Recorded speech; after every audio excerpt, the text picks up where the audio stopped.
spiked. Okay, yeah. So why was your last Saturday was your That last was set? last Saturday, and I hated it because I didn't. Well, I only tested like 30 seconds to 1 minute, and like I didn't come out with anything good. So it was a for me. It was a waste 2 hours. For me, 30 seconds, man. That's like what, 7 bits, 7 jokes. Yeah. Fucking hell, Okay. that's amazing. So Omar, what are we doing? I was hoping that we just sit and bullshit. Uh-huh. Listen, I was trying to get paid because we were doing this shit for free. We would sit here, bullshit, talk. So like, hey, let's put it on the internet. Maybe someone will pay me, Yes. and then I can lie to you and tell you nobody paid me, and then just keep the money. Oh my God, man! You're Arab gonna way. keep all this advertising Of money. course, man. Of course. We're getting sponsors already, man. From Who would you like to get sponsored from? That's a good question. Obviously, like, the first thing I get is Nike, but and it's weird because we're not athletes, but now Nike is sponsoring non-athletes. This is sponsoring everybody. Yeah, so it's like that would be cool, like by Nike. But then like I don't know, like Marlboro or something. What would be your slogan for Nike? Just fail in it. Just- That would be my slogan. Just quit it, yeah. Just quit it. Just quit it. The podcast. Whatever you're thinking of. So Imagine getting paid to quit a podcast. You know, like Nike's like, your podcast is so shit. I'll pay you to stop talking about us. I bet in this world there's a comedian Mm-hmm. who got paid just to get off stage. I'm Really? trying to remember, is it my own brain making up a story, or is it like, so I'm not gonna go with, yeah, I have this a lot. I think this comes with, how young I am at the moment. I'm becoming younger and younger. I know like a lot of, I'm not sure how true it is, but I know like a lot of comedians get sponsored by flight companies. Yeah.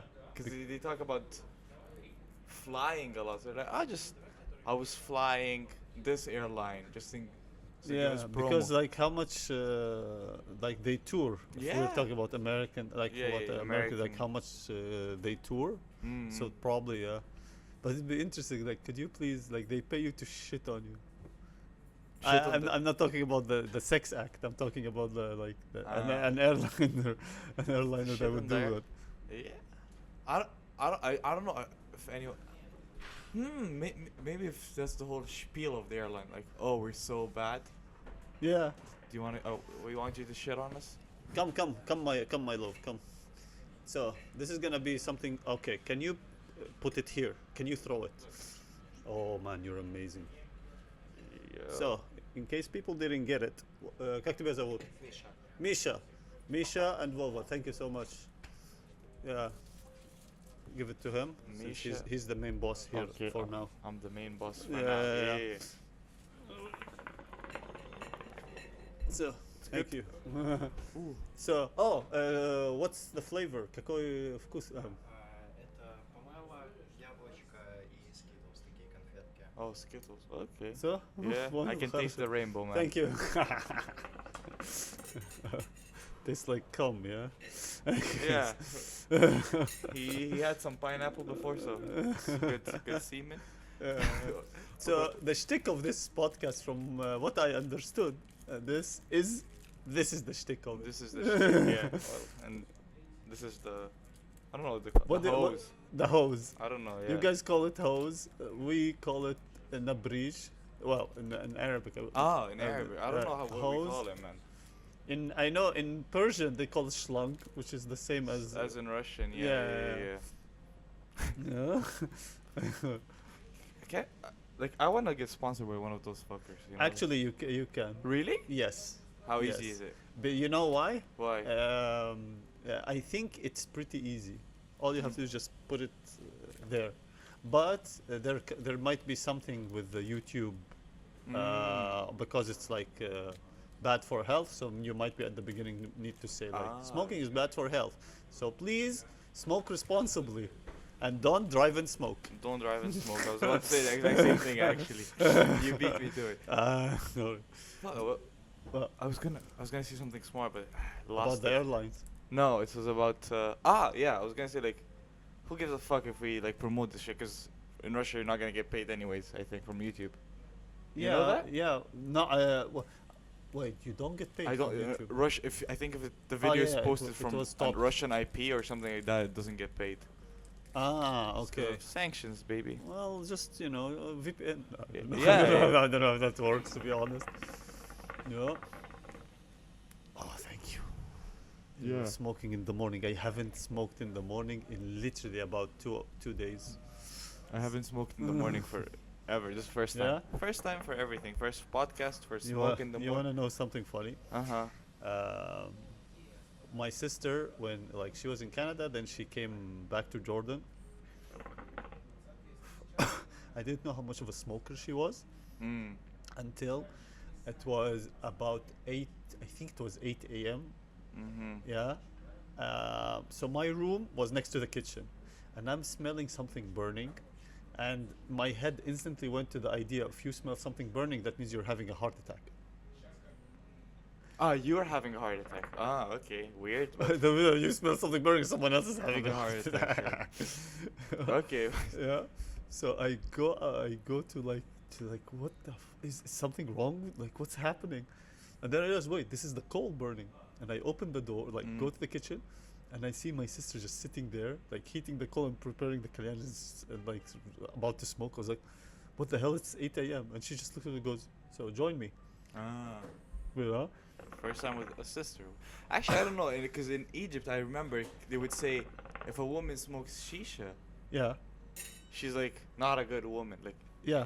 you shouldn't marry this woman. Yeah. Do you have the same thing in Jordan? Yeah. In Jordan, no. Ah. No, maybe before, yeah. So like in traditional families, if a girl smokes, she doesn't smoke in front of the men. Mm. Okay. Like for example, they know she smokes, but she doesn't. But what I know, in Chechen like tradition Uh-huh. or culture, let's say, a woman cannot smoke. There's like if any Chechen guy knows that this woman smokes, it's gonna be a problem for the restaurant. Mm. Okay. Yeah. But like, they can smoke cigarettes, other stuff, or no? No, nothing. No Nothing. smoking. This is very. But the man can do it because equality for men. Yeah. Yeah. Yeah. We can marry four, and you cannot smoke. You can't get cancer either.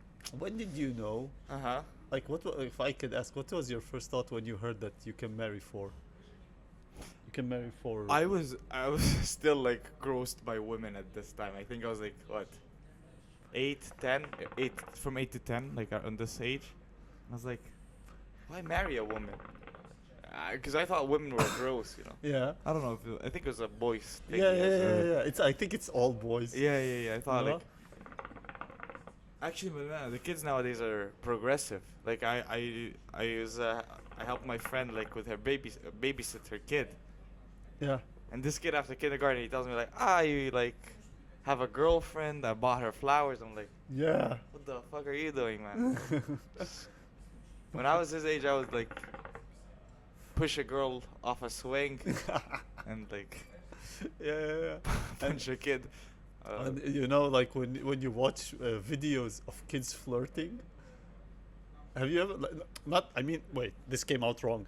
No, like 1 year old, 2 years when they come and they see another girl, they go oh, and they like Oh. that's like something like cute or whatever. Yeah. Now, like when I was like that age or like even till 8, 10, I say it was like girls, ew, Mm. yeah. Yeah. I hated girls man, when I was young. Which is weird now. It's But when I started masturbating at 11, it became a whole different thing. Mm. Yeah. yeah. Nah, man. I was I don't know why I used to do this. Like, I would watch porn at like a young age. Like just because I figured out what porn was. Where did you watch it on? Huh? What did you watch it on? Computer. We had like one. It was like, so it was. My uncle got my grandma a laptop. But my Okay. grandma was like, fuck technology, and she just gave me the laptop. Okay. And then eventually I figured out what internet was.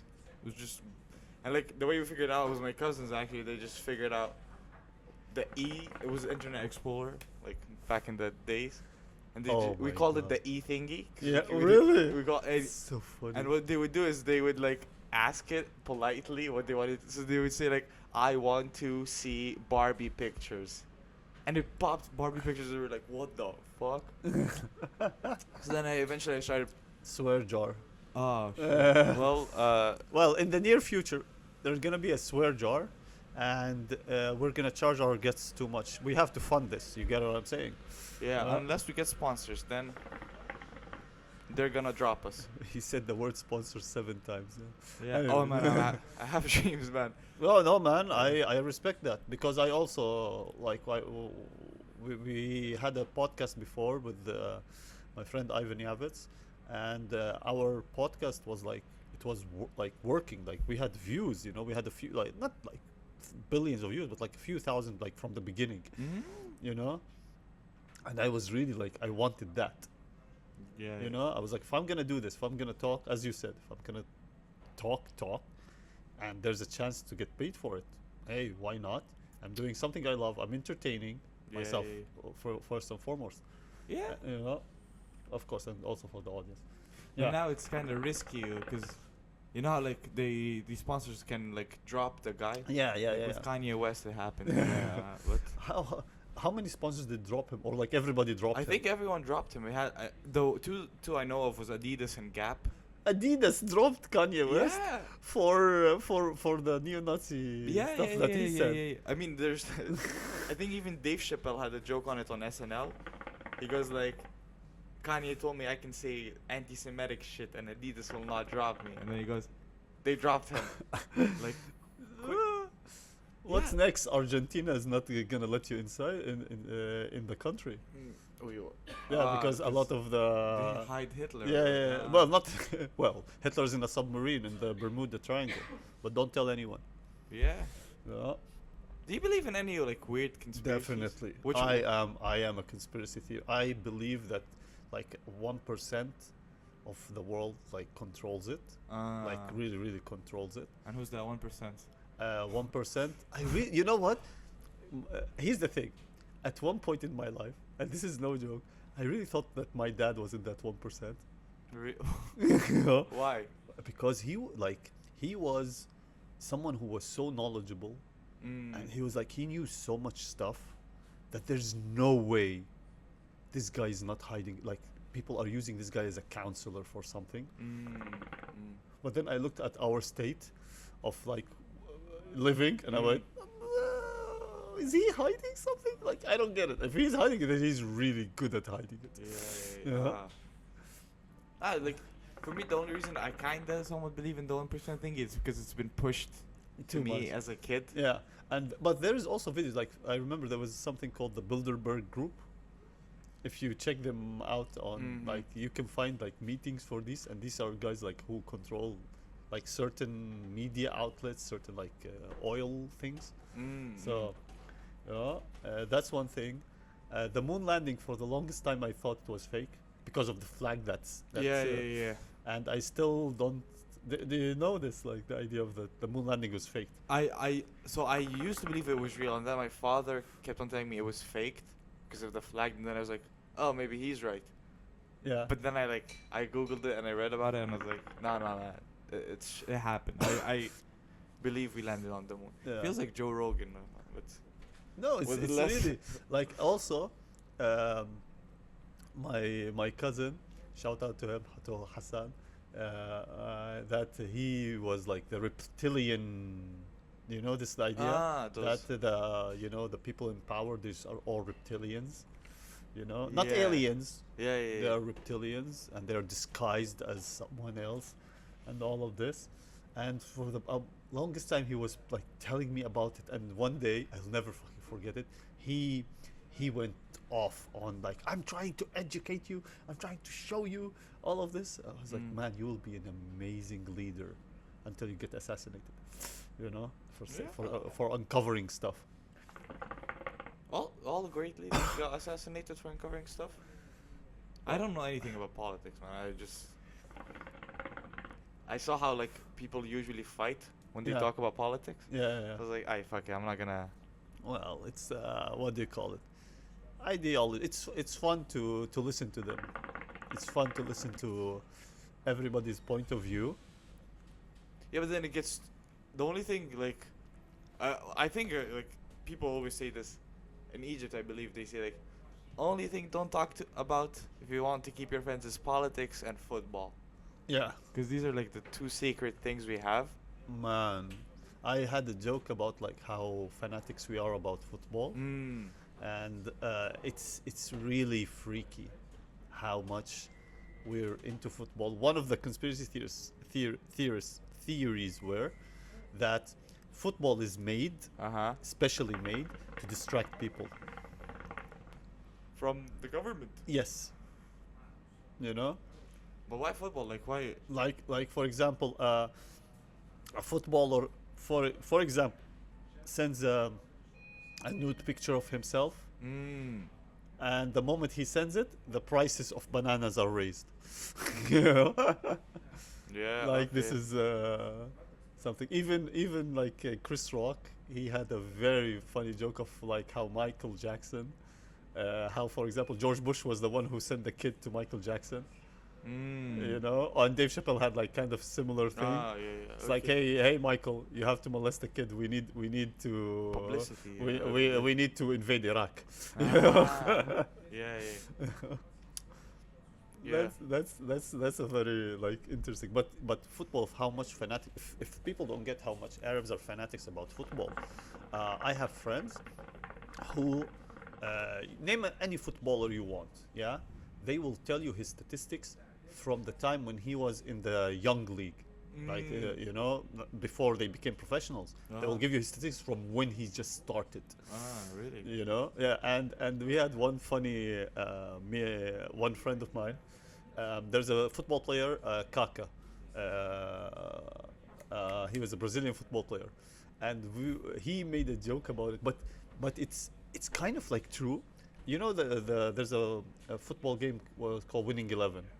No. Well, some people call it PES, PES, yeah. PES, Pro yeah? Evolution. Yeah. Pro Evolution Soccer. Yeah. And here's what he did. He discovered Kaka before Kaka became professional. Like before, like he became like this such The a big big- star uh-huh. but he became a star for like a few years. But he was saying like this football is gonna be amazing, and this was so long ago. And like a year or two later, You got he signed just, to Real Madrid, yeah? to Real Madrid. Yes, yes. Yeah. Ah. I was like, what? It's like bunch of nerds in like those fields, like. Yeah.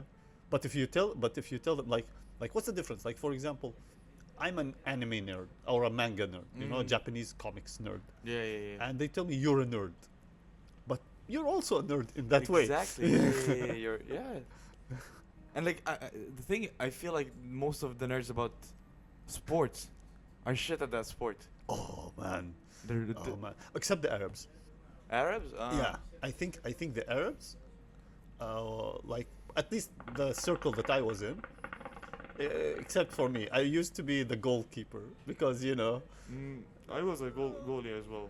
if you hate someone, put them as goalkeeper. For us, we would be like, what we do is we would before when we were dividing the teams, Yeah. we do a shoot around. Like you would shoot it from like the middle of the field. Yeah. If you miss Well, the goal, Omar says field. He means the street. yeah. Well, actually, true. Yeah. 2 rocks and Yeah. if you hit a car, you're gonna pay for that car and you're gonna be a defender. Like goalies were, goalies were select few. You know, like you have to prove yourself. You have to get on a weighing scale first. Yeah, oh, Check how yeah. much you weigh. No, you just cover. If you can cover it. Yeah. That's it. Yeah, and I was a chubbier kid when I was younger, so I had like thicker thighs. Like I would block it Imagine. with my fucking tits and Oh, everything. man. Yeah, Oh, I cannot imagine you as a chubby guy. To be I honest. was, yeah. You showed me what's the picture. I did it. Yeah. You look like a barrel that just. You know, I think.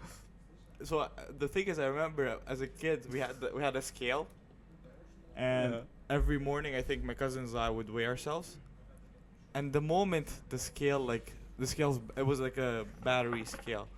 As soon as the batteries died and we didn't change them, it was the moment when I started gaining weight.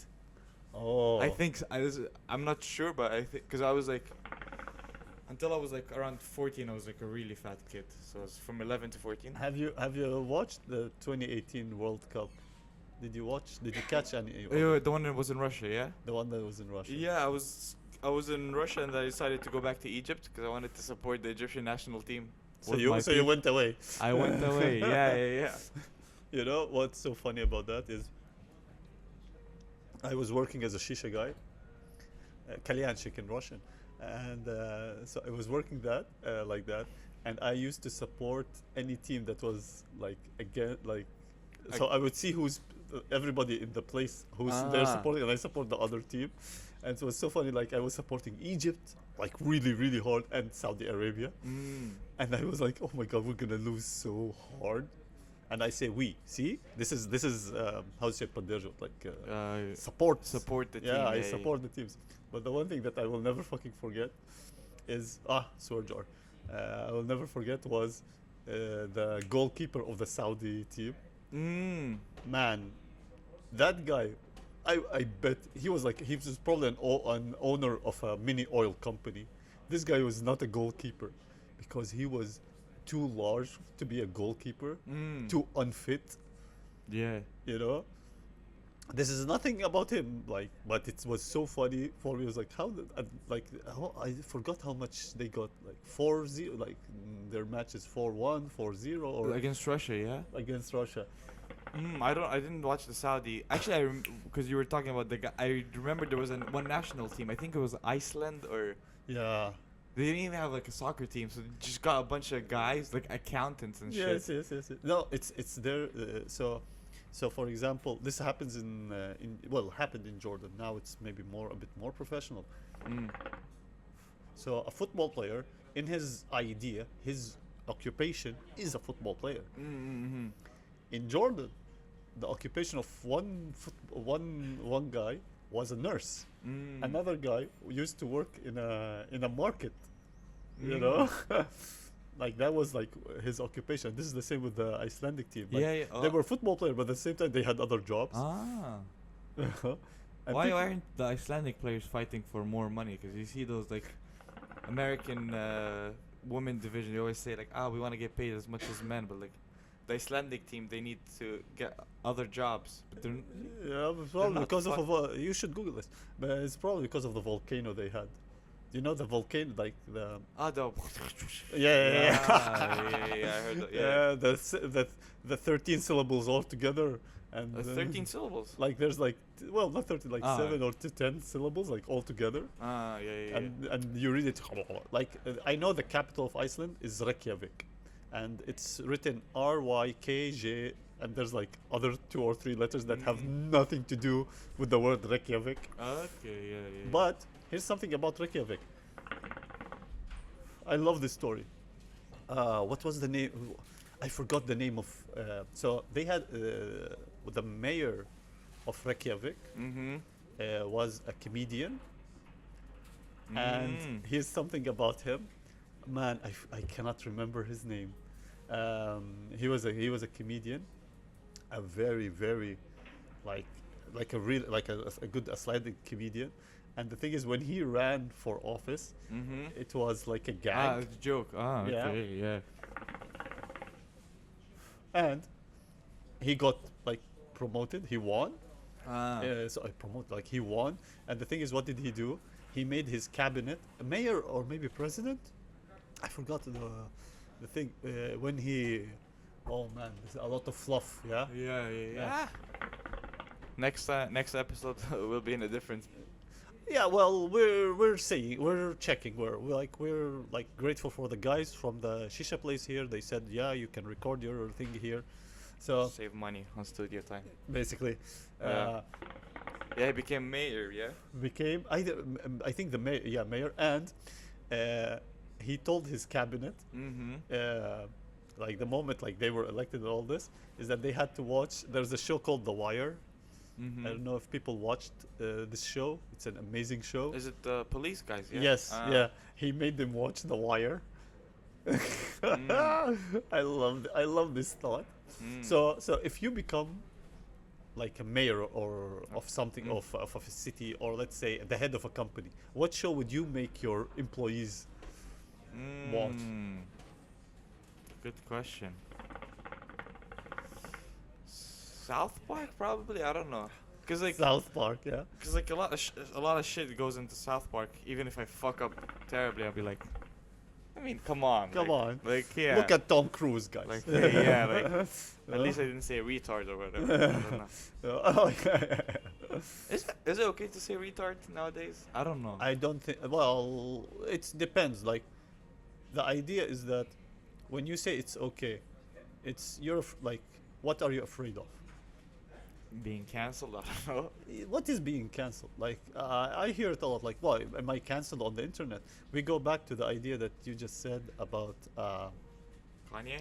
No, yeah, Kanye and losing sponsors. Uh-huh. Here's where I love Bill Burr. He was, I'm not sure if it was on Steve, I forgot the name of the guy, a late night show host. Mm-hmm.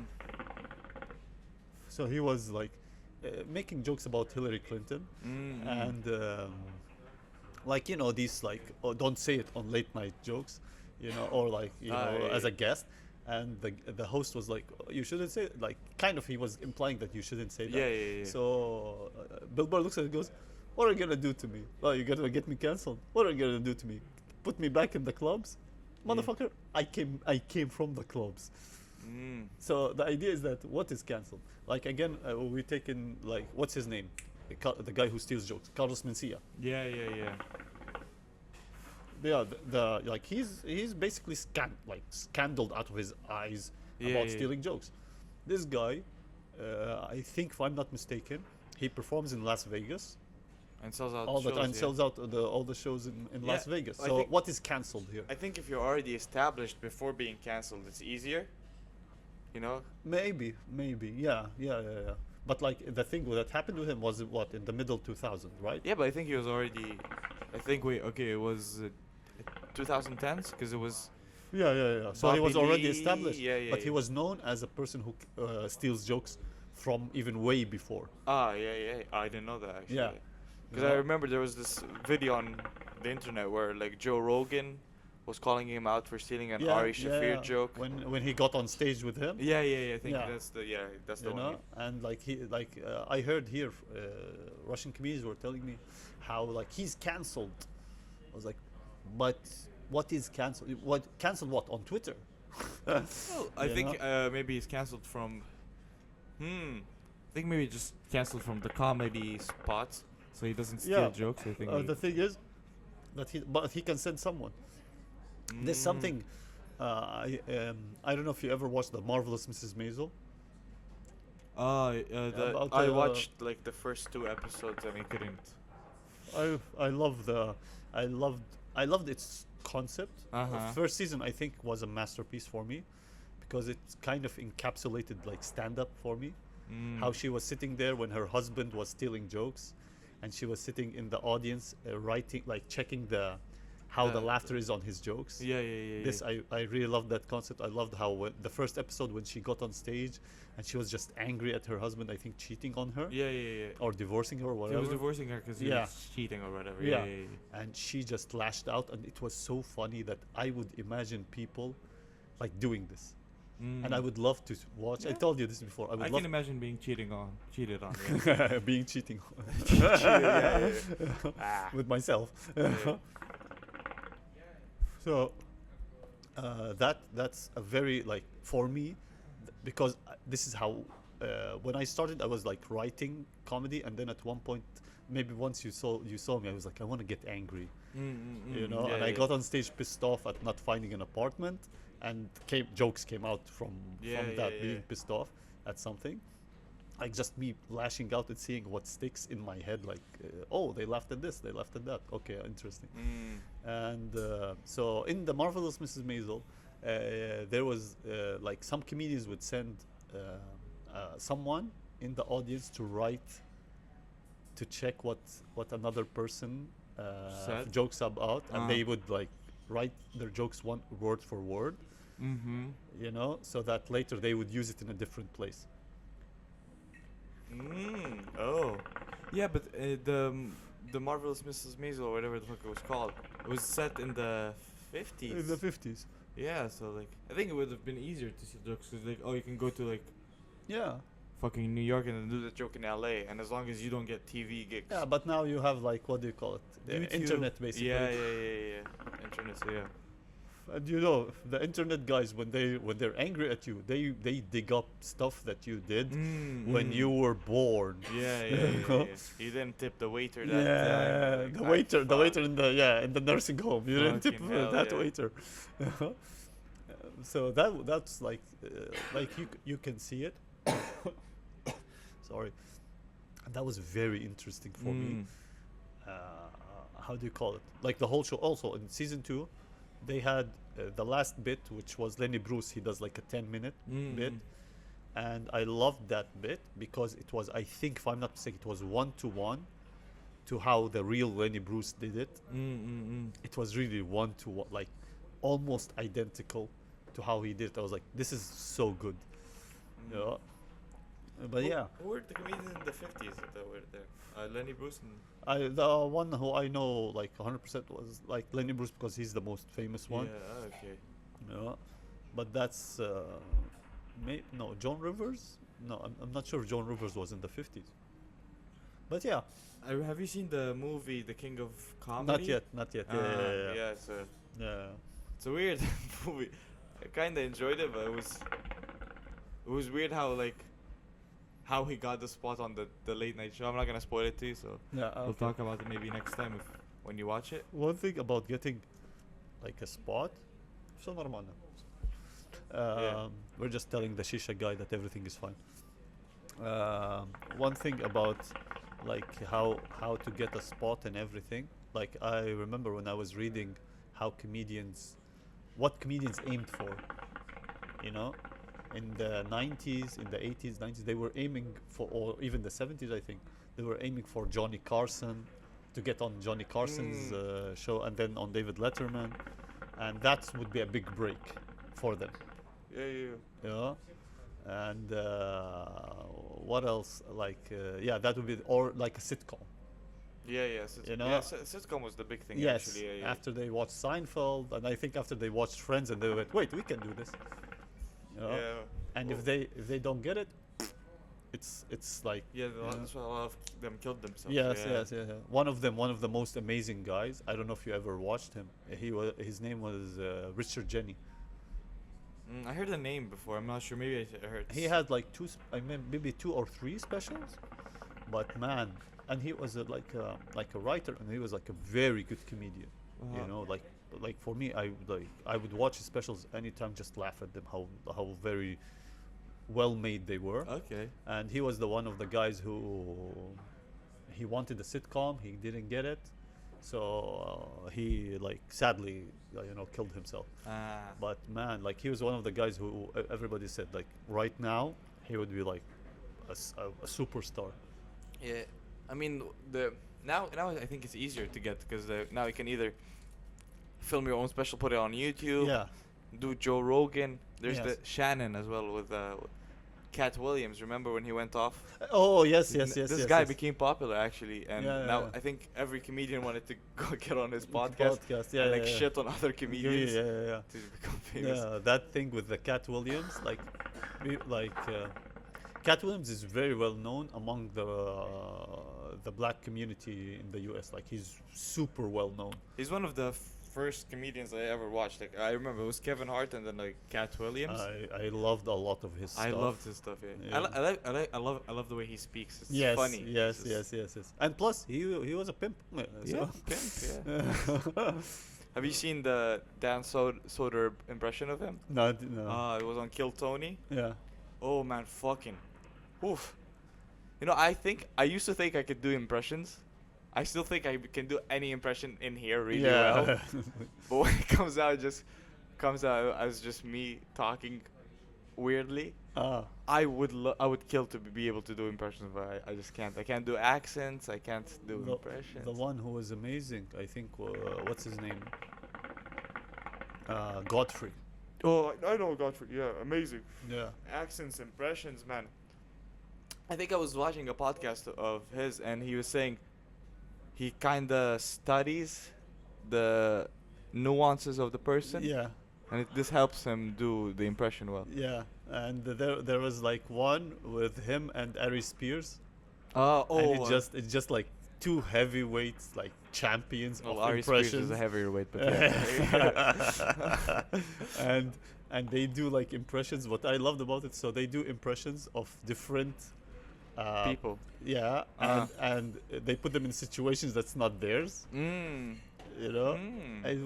it was so like mind blowing for me, how amazing it was, how funny it was, how witty because it was like on the spot, improvised. Yeah. You know, that was amazing. That's one thing that's missing for me in my comedy, and I want to tell you today I got, it's not an epiphany, it's just like something I got. So for people who don't know, we are in Russia at the moment, Moscow, Russia. Yeah, shout Yeah, out. Shout out to you Big know, guy. Yeah, and Let's just keep it vague. yeah. And the well, I'll get to it in a bit. Uh-huh. The fuck was I talking about? That we are in Russia, you had an epiphany. So yeah, so people like we're in Russia and we do stand up in English in Moscow, like in Russia. This is like you started here, basically. I Yeah, you started in English. I think you started also in English. In yeah? English, yeah. In Russia, you know, smart guys. Yeah. but the thing about it is that I was like reading. So I was reading one comedian. I was reading her text. She sent me her text. She told me, "Can you check my text?" Mm. I was like, "Sure." And I'm reading her text, and something that was very interesting for me. Like she reaches the punchline, and you know when you read something and you feel there's missing, Mm. and the one thing I'm missing is like, oh, so there should be more to it, like a tag, or this would be amazing in an act out. Yeah. And then I started watching Russian comedians. Like today, I was watching a few Russian comedians, and like they like get like the known guys, you know.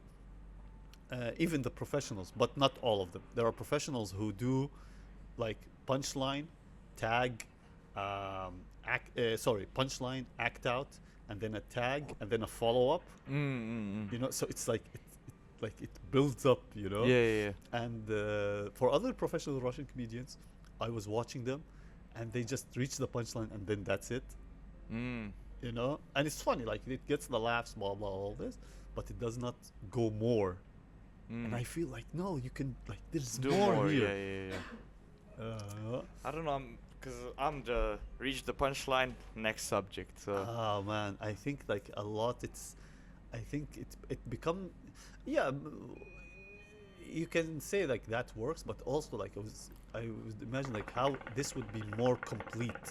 The joke would be more complete with an act out or a quick explanations. Like let's say, if you say.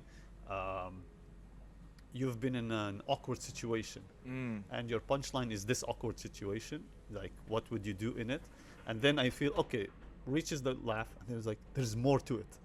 Show us the awkward. Yeah. Like act out. Yeah. You know this situation.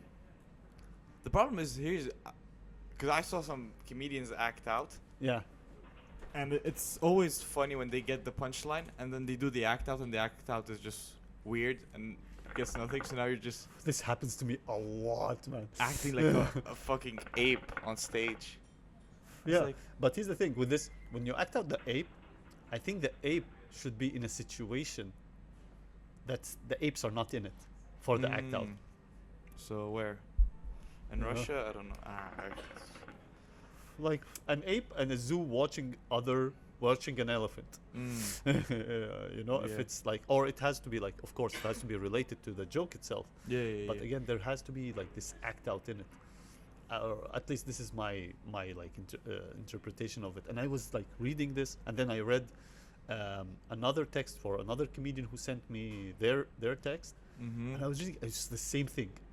Missing an act out. Yeah, like it's missing a tag, an Something, act out. Yeah, you know, this is like I keep on feeling it's missing. But how should they send you an act out? Like just in brackets. I'm I'm actually, this is what I used to do. Really? Yeah, I used to like to put in brackets, and Mhm. here here's an act out. Here's what I should be doing. I raise my hand and lift my head and fart on my face. Fart on my face. Actually, that's, I know like a lot of rappers do this thing. So like, let's say they mispronounce or like they stress an E, like because Tupac used to say Hennessy a lot. Yeah. Like, and the way he would write it, he would write it with a shit ton of E's, Y's, yeah. just so you can remember. Oh, I need to say it that way. Yeah. I don't know, man. I hate act outs because I'm so shit at them.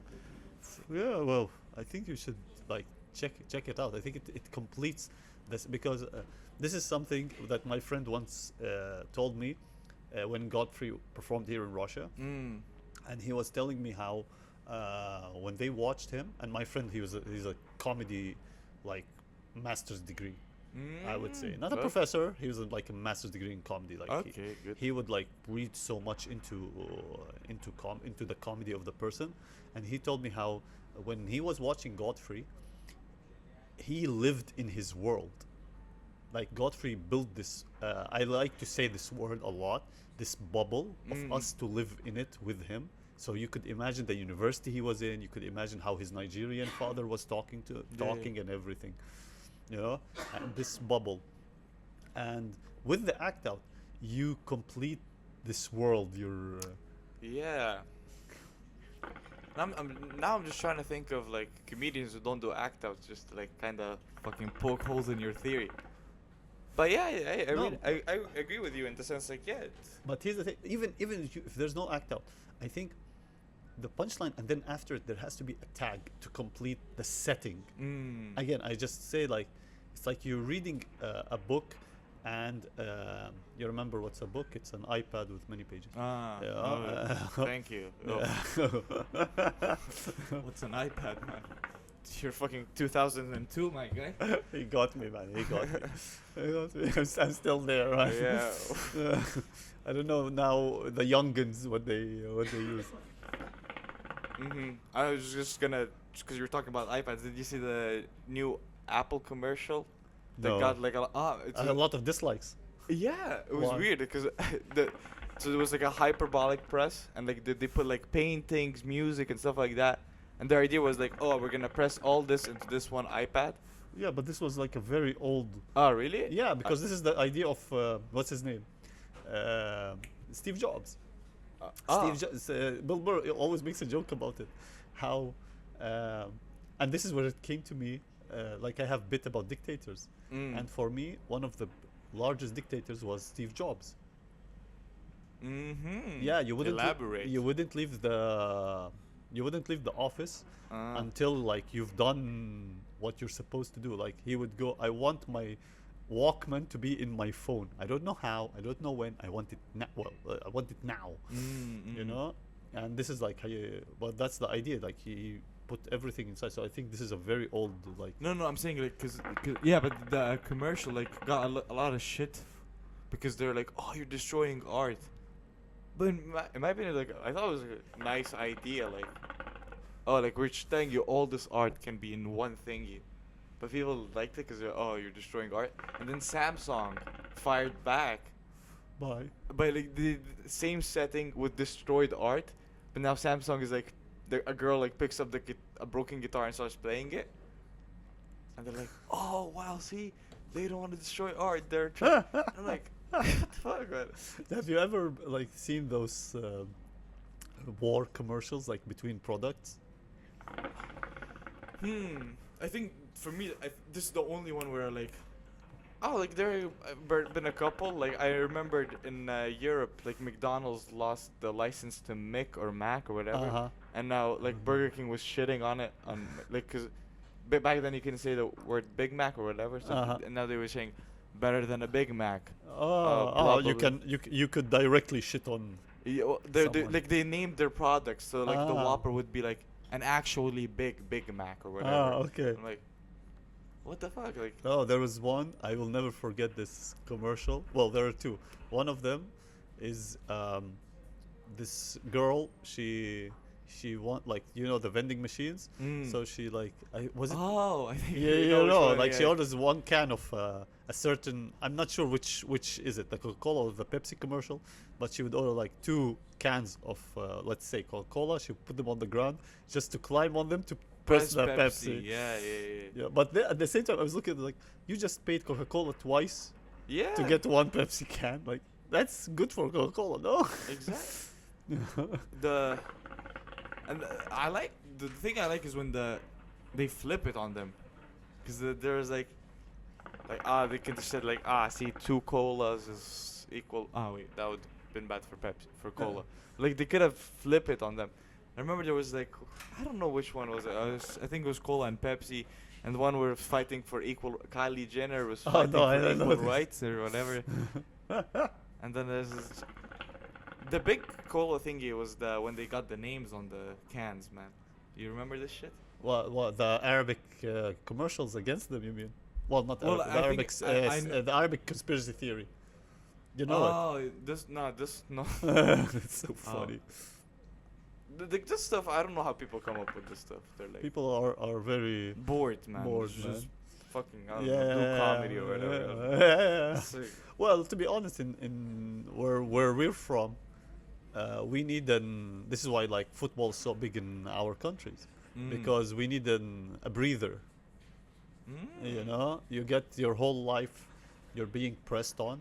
Like when you're bored, they tell you like, oh, if school is good for you. You finish school, you don't worry, life will be better in university. You go to university, life will be better after university, and then you're like, I don't want to leave. I don't want to leave school, bleed.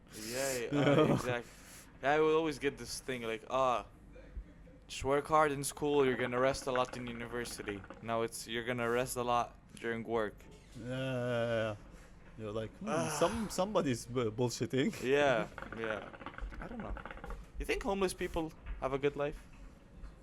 To be They're honest, resting a lot. here's what I think. Here's what I think.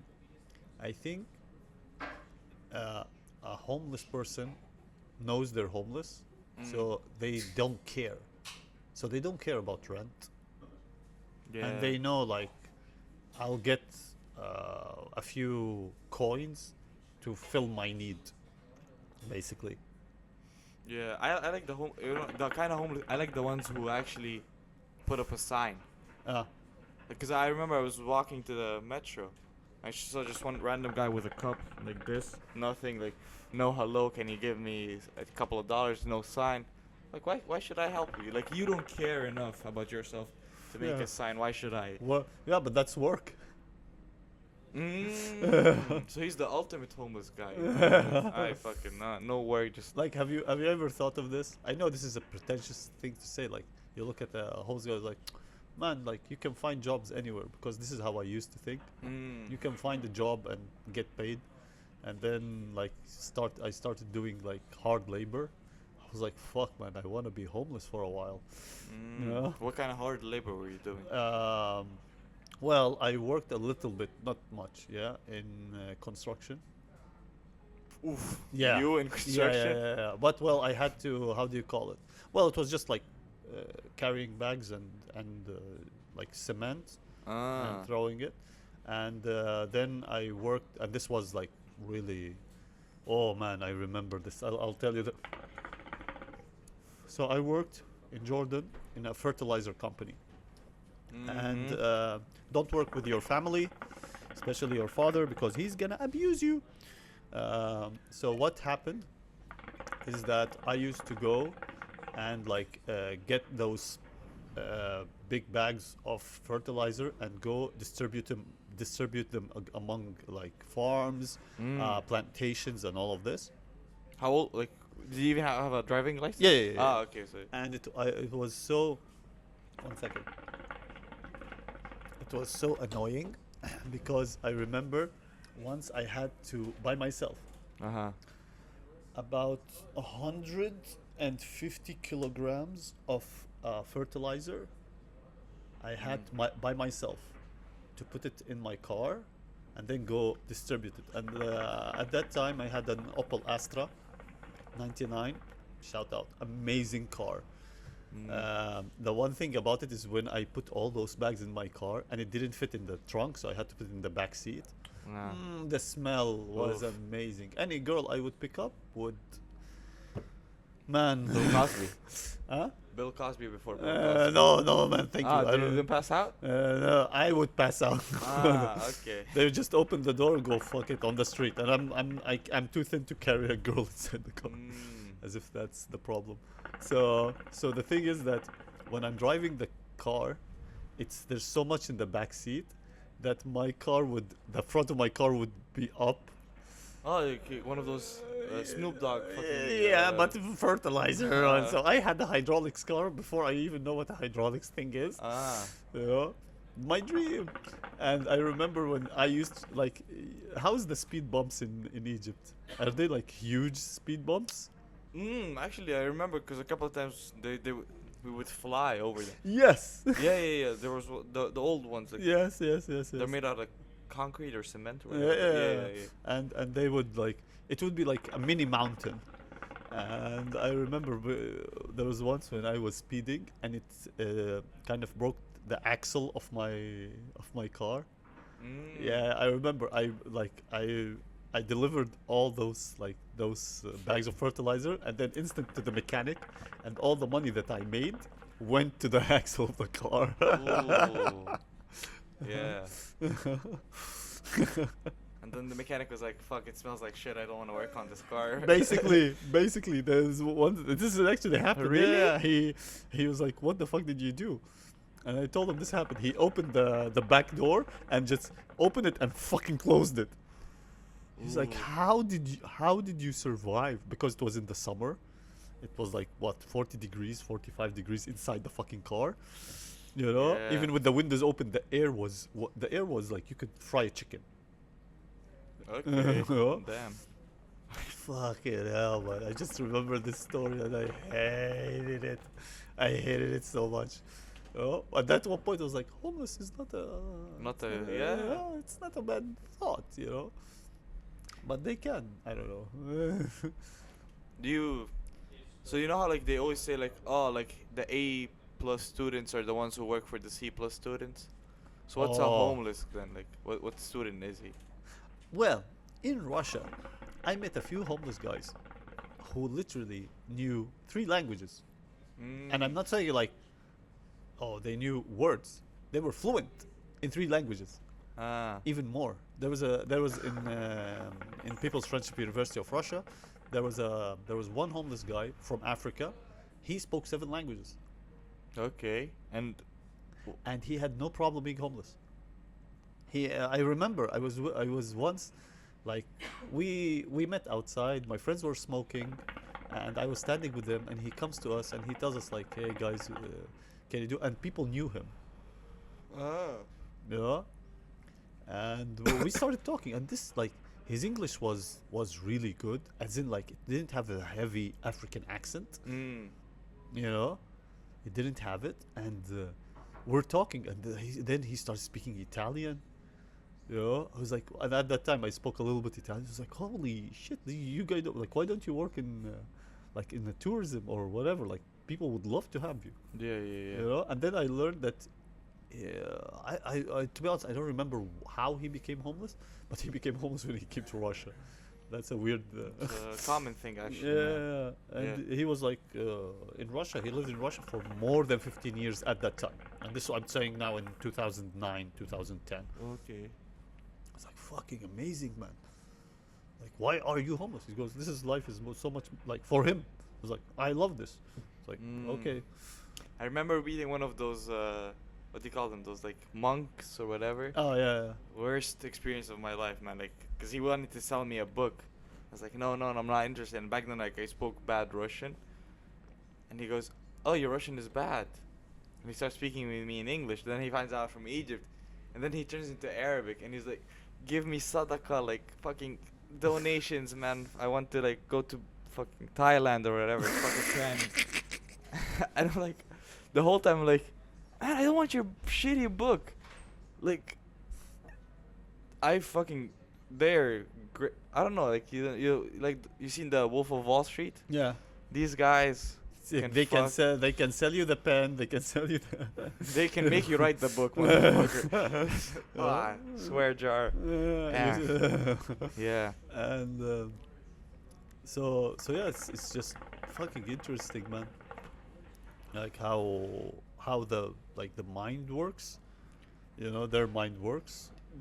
But when I was a kid, like my parents would always tell me that about like, oh, make sure you give it to a good homeless man, because the money to good home, because some people fake being homeless just to not pay taxes or whatever. Oh, really? I don't know how true this is, but that's what they would say. Like, I remember my uncle told me there was like a guy in Germany, because he lived in Germany or Austria, I believe, and he would tell me like, there's one homeless guy.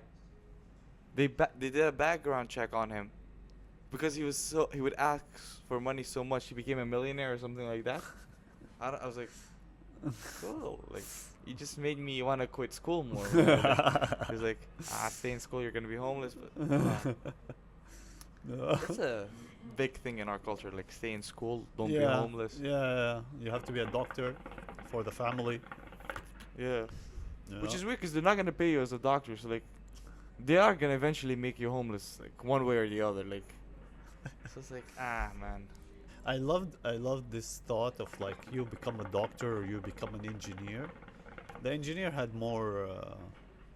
Вова, а можно, пожалуйста, вот угли, если угол, спасибо. One thing that I noticed about this doctor thing is that's what they teach you, like the. Just 1 second. We can cut this, by the way. That's fine. We can keep it. Yeah. Well, doctors. We're gonna wait a little bit. Okay, it's fine. Till It's the guy fine. We're gonna finishes. wait a little bit. Yeah. We're just seeing how everything works out here. Спасибо большое. Спасибо. Yeah. Yeah, and because like being this doctor, that's the only thing they tell you. Be a doctor. Teach me about other stuff. And it's like, no, life will teach you. Good luck. Like I remember one thing I wish my dad, for example, taught me, or my mom taught me, was how to cook. I only learned how to cook when I came to Russia. I couldn't even boil an egg. I had one time, like literally at 9 a.m. my friend calls me. He was like alone at home, and he goes, how do I fry an egg? How do I make an omelet? I'm like, what? Really? It was weird. I mean, I wasn't taught how to cook, but I would just Like, watch. how did you? I know that you're a good cook. I know that really? you're a good cook. Yeah. Well, I like to think I am a good cook, but yeah. But So- how did you learn? How did that come about? But so eggs was like, I don't know, I always thought it was simple. But like other stuff, I would, because during Ramadan, I would like watching what's it called, the Gordon Ramsay show where he spits out food, Hell's Kitchen or something. No, not the other one, like Kitchen Nightmares or whatever. I love that show, because I would be hungry and I would see a guy eating, like doing the thing I want to do most, and he shits on the What's the thing that you want to do most? Eat. Okay.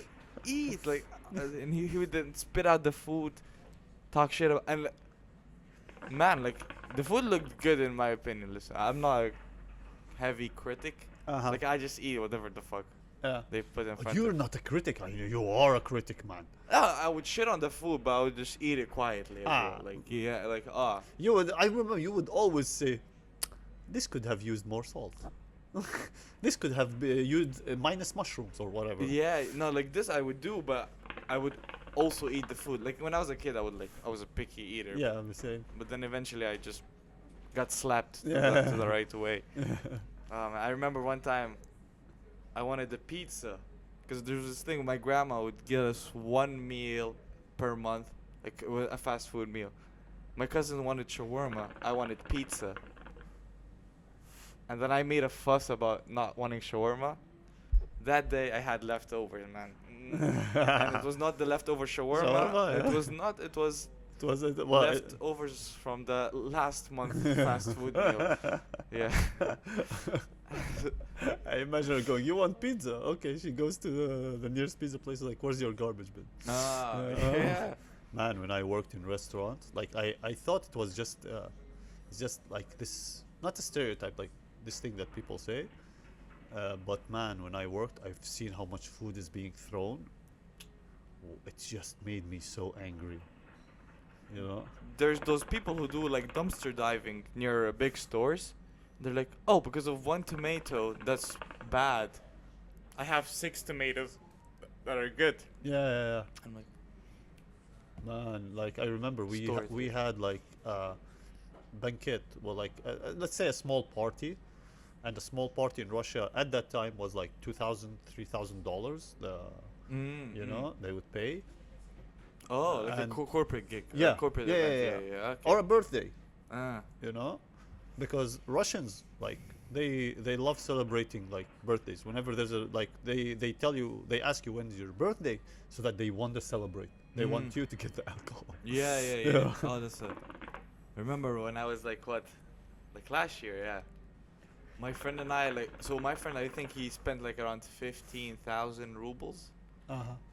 Fucking, I don't know how much that is in dollars. 150, Ah, depending on the course. Right? Well, it's a little less than 150, but yeah. Yeah. And we really thought it was shit ton. I remember he worked for 2 months just so he can afford his birthday. No, 15,000 is not 100. Sorry. How much is 100? I think 100 is 10,000. Oh yeah. So 100, Yeah. a little less than 150. Yeah. Around $150. He worked for 2 months just so he can afford to buy $15,000 worth of alcohol. And then we didn't have food because I'm broke. 15,000 rubles. But yeah.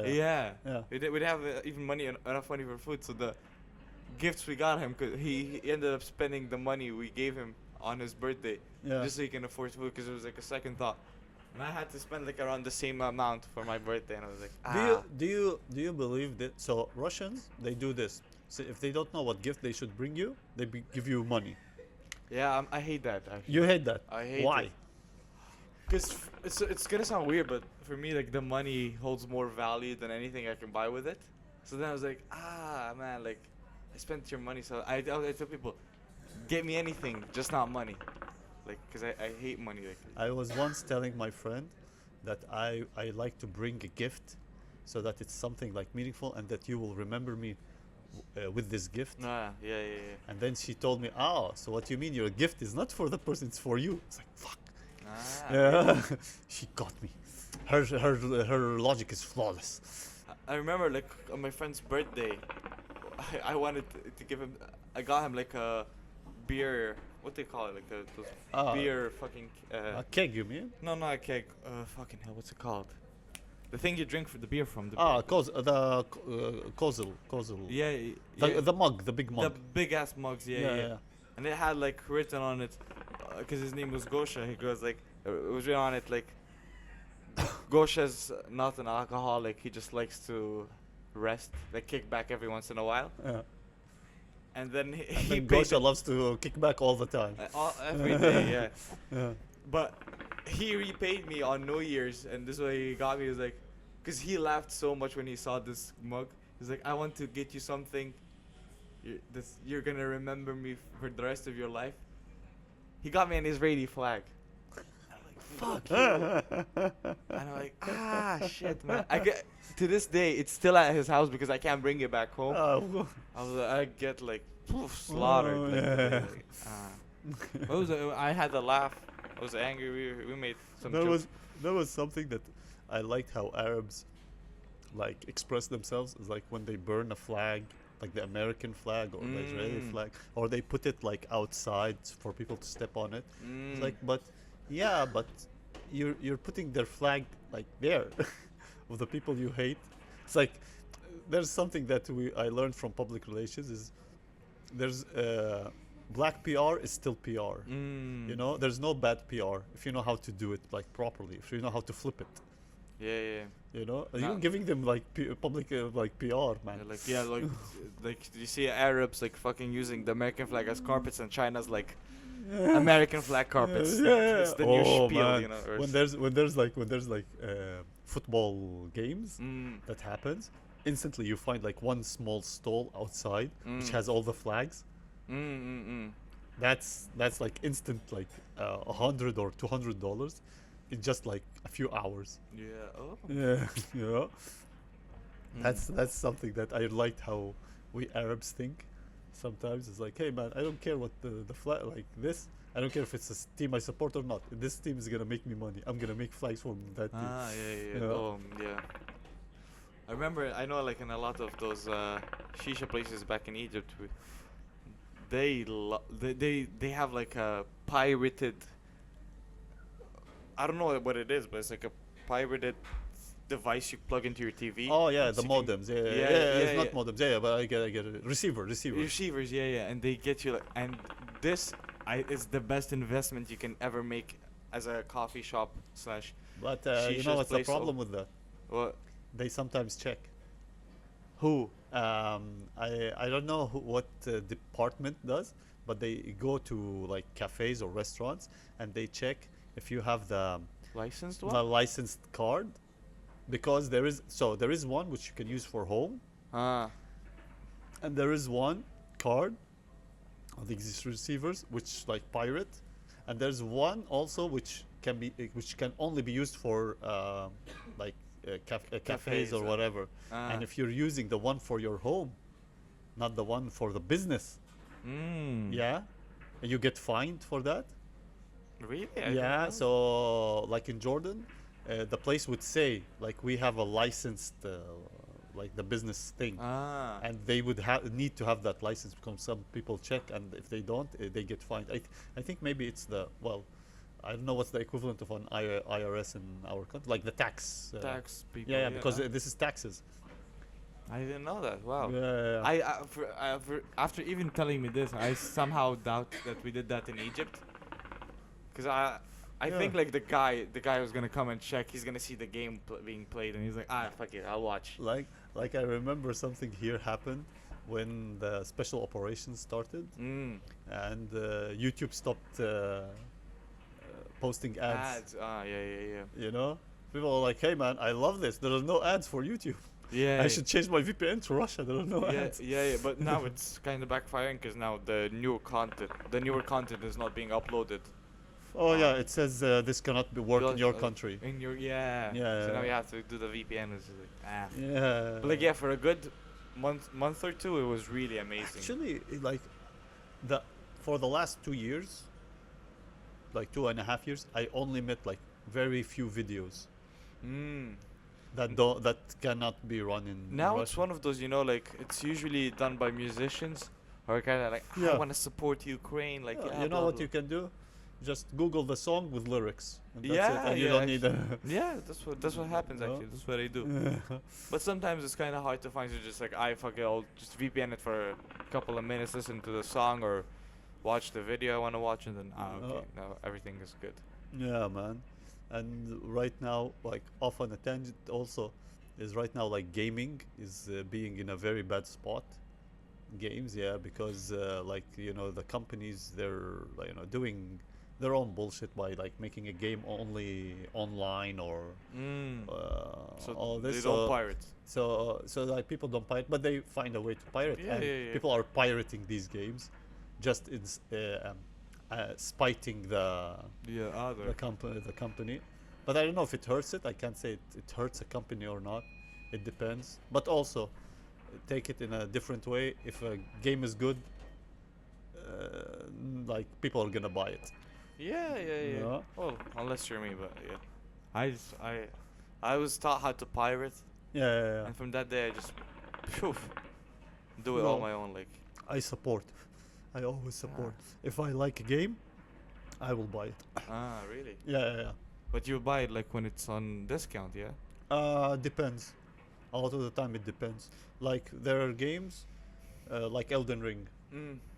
It's one of the most amazing games I've ever played in my entire fucking life, and it's just mind blowing. The game is mind blowing, and I remember when I played it first. I played like pirated because I couldn't buy it, and pirated, and it's $50, and it's so good that I said no. I have like they're just amazing at it. So You bought it? Oh. yeah, it's the same. Like we go back to comedy. is when I go to, let's say, someone's show, Mm. um, and I have the chance to, like, for example, tip Ah. them. I will definitely tip them. Ah. What if the show was shit? I've been, well, to be honest, the shows, I don't know. I can't. No, I've always tipped, even if it was like not a great show. You know, because I really, well, for me, I really appreciate the fucking work. Even there was a Jewish comedian here in Russia. Mm-hmm. I forgot his name. I think you remember his name. We saw him at like a venue. Ah, yeah, So I remember, yeah. I remember my first time watching him Mm-hmm. here in Russia, and it was me. It was in Russian. It was me and two my best friends. Like we were watching his show, and after it, I was like, "Fuck, man! I have to like." That was before you did comedy, or you were already? No, I was already doing Ah. comedy, but it was so like I loved the jokes. I loved how he like did his jokes. It had everything. Mm. His jokes had everything in it. It's so like, man, it's amazing. It was like just listening to a great song, you know, Mm. but for 1 hour. Yeah, Yeah, so it's like one of those old Egyptian ladies singing. Yeah. Kulthum or whatever. Kulthum, Yeah. And I remember that we tipped him, and my friend, he didn't have rubles, so he tipped him like I think $20. And I met this comedian like 2 years ago, and I was like, wait, I know you. I Mm. was like, fuck, man, I know you. Like we came to your show. He's like, he looked at me and he said, I remember you. Yeah. You guys put $20 in my bucket. I remember I got like a 20 euro in my bucket one time. I was hosting a Yeah. greatest fucking accomplishment of my life, man. I can't. This is. I don't even think I had a good show, but this 20 euros, man, made me feel like. Okay. So here's the question that was put up by my girlfriend yesterday. Um, when do you think you should start get paid for comedy? When you're like happy that you're getting paid, you say that I deserve that. Now, because you can get paid different ways. That's the thing. So Okay. like, I think if you have like a after your first special, I think you can start. Yeah, maybe after your first special is when you can start doing solo shows and actually putting a price tag on the seats and then getting a cut from the venue. Before, I think around maybe I think around your first solid 15 minutes. Yeah. I don't know. Yeah. For me, I remember when I got like my first paid gig. It was a show about family. It was called Family Matters, and I remember that I worked on that 15 minutes for. Like I was working on it before, but when I knew that I was in this show for this, it was like 2 weeks. Every 2 weeks we had a themed show, and the first themed show was about dating, and the second one was about family. When I knew that I was in the family one, 2 weeks, I didn't I just was me, my small notebook, and just writing, rewriting, you know. And then. Oh, I did that 15 minutes. I remember how my friend, he watched it. He told me this is what he imagined stand-up was. Oh. Because it was like talking, punchline, like tag, and then like the down is like talking a little bit, but then punchline. He told me it was like if you look at it as in a graph, it was like wave. up and down, Ah. you know. It had this amazing flow. There was no like silence. The only silence was me talking. Like let's say silence from the audience side is me talking, and then a laughter. You know, a few laughs, and then me talking a little bit, then laughs. So it was for him. It was how good it was. And after the show, the owner of the place came to me. He told me, "What did you do? Everybody's talking how well your set was." Wow, I never had that happen to me. You know, Wow. and it was my first 15 minutes. I probably still have the video for it. My first 15 minutes about family and all this. I was like, this was when I was like, okay, I'm very happy with it. You know? How many years were you in comedy back then? 1 year, Oh. 2.5 years, like. Yeah, You know? I remember my first paid gig. It wasn't even a paid. It was just more of a closed mic. I did a set on Saturday. Fucking killed. Yeah. Go with the same material. Bombed horribly. Zero laughs, zero reactions, nothing. I was like, this was kind of the moment where you like to say it's kind of chaotic in the sense Yeah. like, wait, how? Like, Yeah. same jokes, nothing changed. Yeah. It's probably because I was doing some weird shit about, I don't know, like fucking family members or whatever. I don't know. But Like one thing, fucking family members. Like one thing that I noticed when this happens is who do you blame? You put the blame on someone. back then I definitely blamed the audience. I was like, they don't understand fucking English. They're like retarded. Now I just, since you're like, because you're one of the people who shine the light that, it's never the audience fault. And that's why one of the reasons I hate you for it. Like, Well, now I'm shit. to be honest, here's the thing. That sometimes it is the audience Yeah, fault. Yeah, it's not their fault. It's the idea that they don't get your jokes, or it's not the type of them. But when you put it on the audience, you remove yourself out of the equation. Yeah. You know, and when you do that, you just so you keep on doing the same thing, and maybe it actually didn't work. Like one time, when not one time, like sometimes you do a set in front of a already warmed up audience, like super warm. They laugh at everything, Yeah. and this is what's called like a false positive.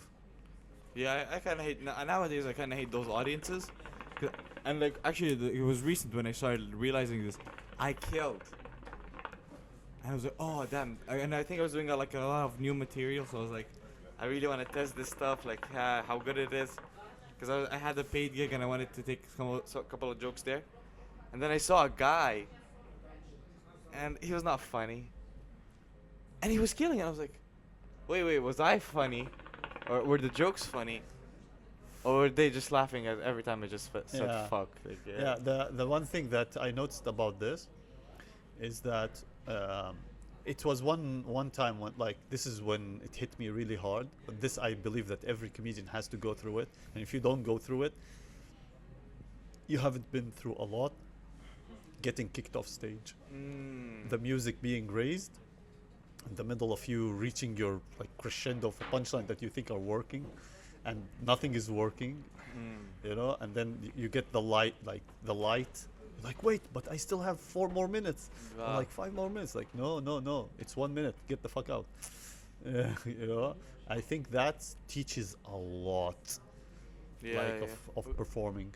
We wanted to implement this thing in our shows nowadays, where it's like the 3 minutes rule. Yeah, but But people get sad. yes, exactly, and we they stop, and then we have only 9 people to follow. Yeah, we just don't want to deal with this shit, man. Like, fuck it. Yeah, this is where it comes to.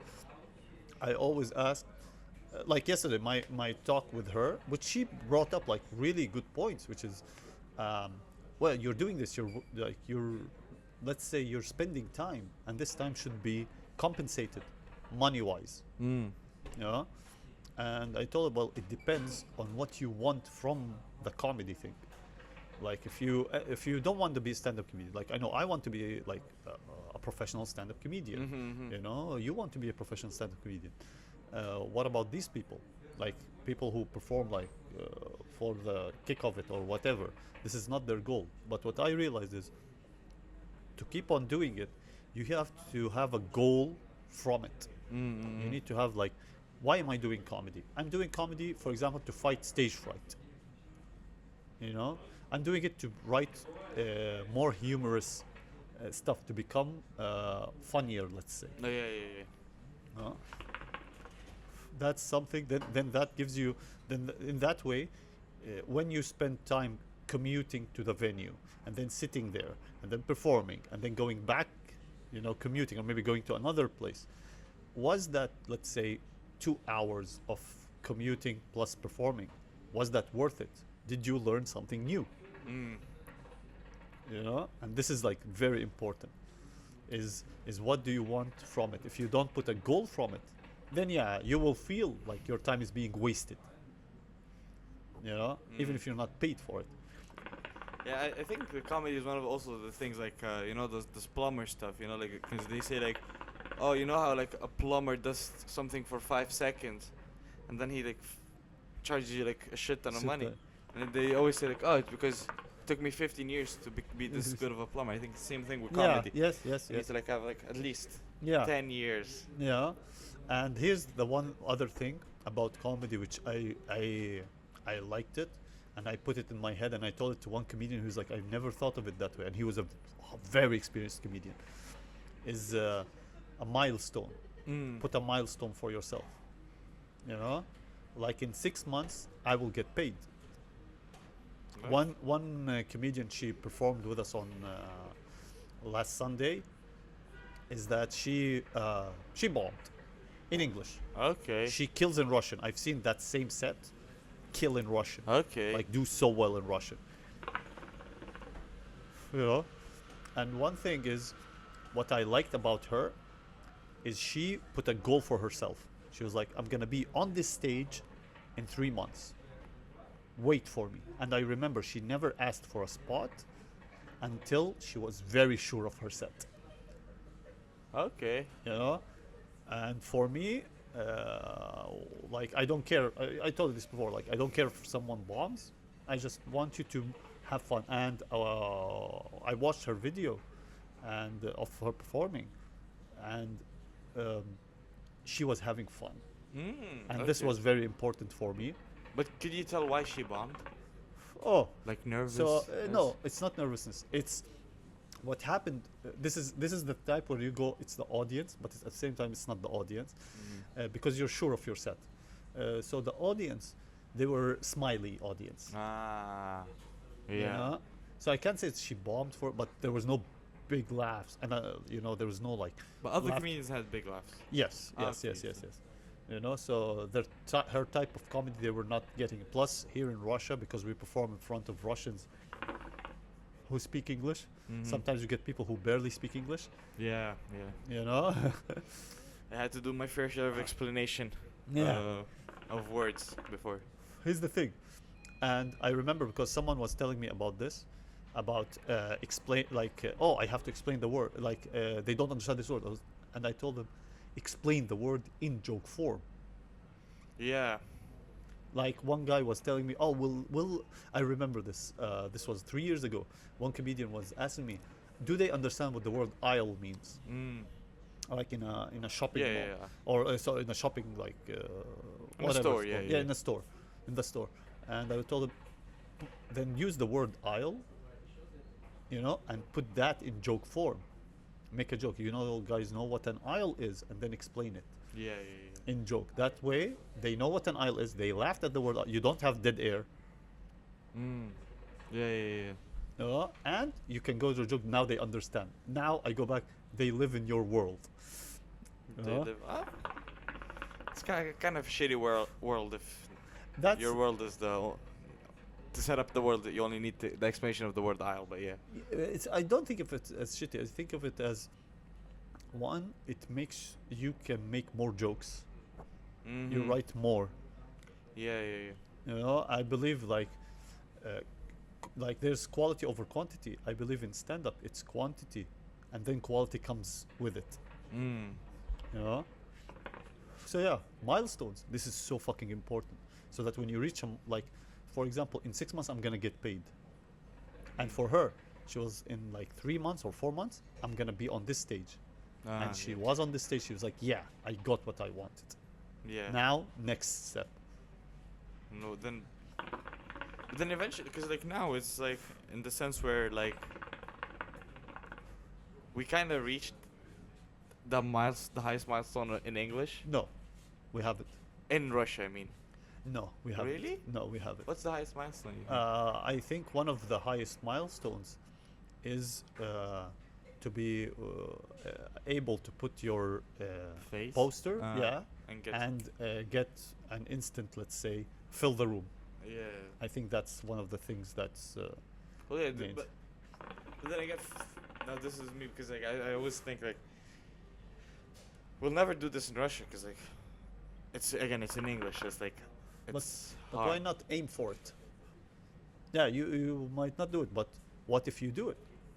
I mean, again, it's always in the back of my mind. Like, it would be good if that happens, but I know it'll never happen. Yeah, well, like my idea is that I don't say, I know it will never happen. Then it always becomes like a wall in front of you. You're putting a wall in front of your face. You know? Now, why put the limit on yourself? No. And this is one of the things, like when you perform in front of an audience, you bomb with like, why did I bomb? Maybe like maybe it's my first joke, you know, maybe I should do a first joke that gets them, that captures them. There's a story, my friend, I told you this about this before. My friend loves to tell the story about when we were performing, 15 comedians, or 10, let's say 10 comedians, 9 of them bombed, and my friend went with his set that he knew that it works, and it failed miserably. And then I was the last comedian. I get on stage, my first joke just gets a big laugh, and my friend was behind the curtains. He goes, yeah, and I remember I saw his face. Going, wait, what? And then from that joke, I just had them for the next 10 minutes. I just did like 10 minutes, just dum dum dum dum, dum, like doing well. Actually, I remember when I was starting out, like maybe a year in comedy, we were doing a show at the stand-up club #1, and it was a shitty show. Everyone was bombing.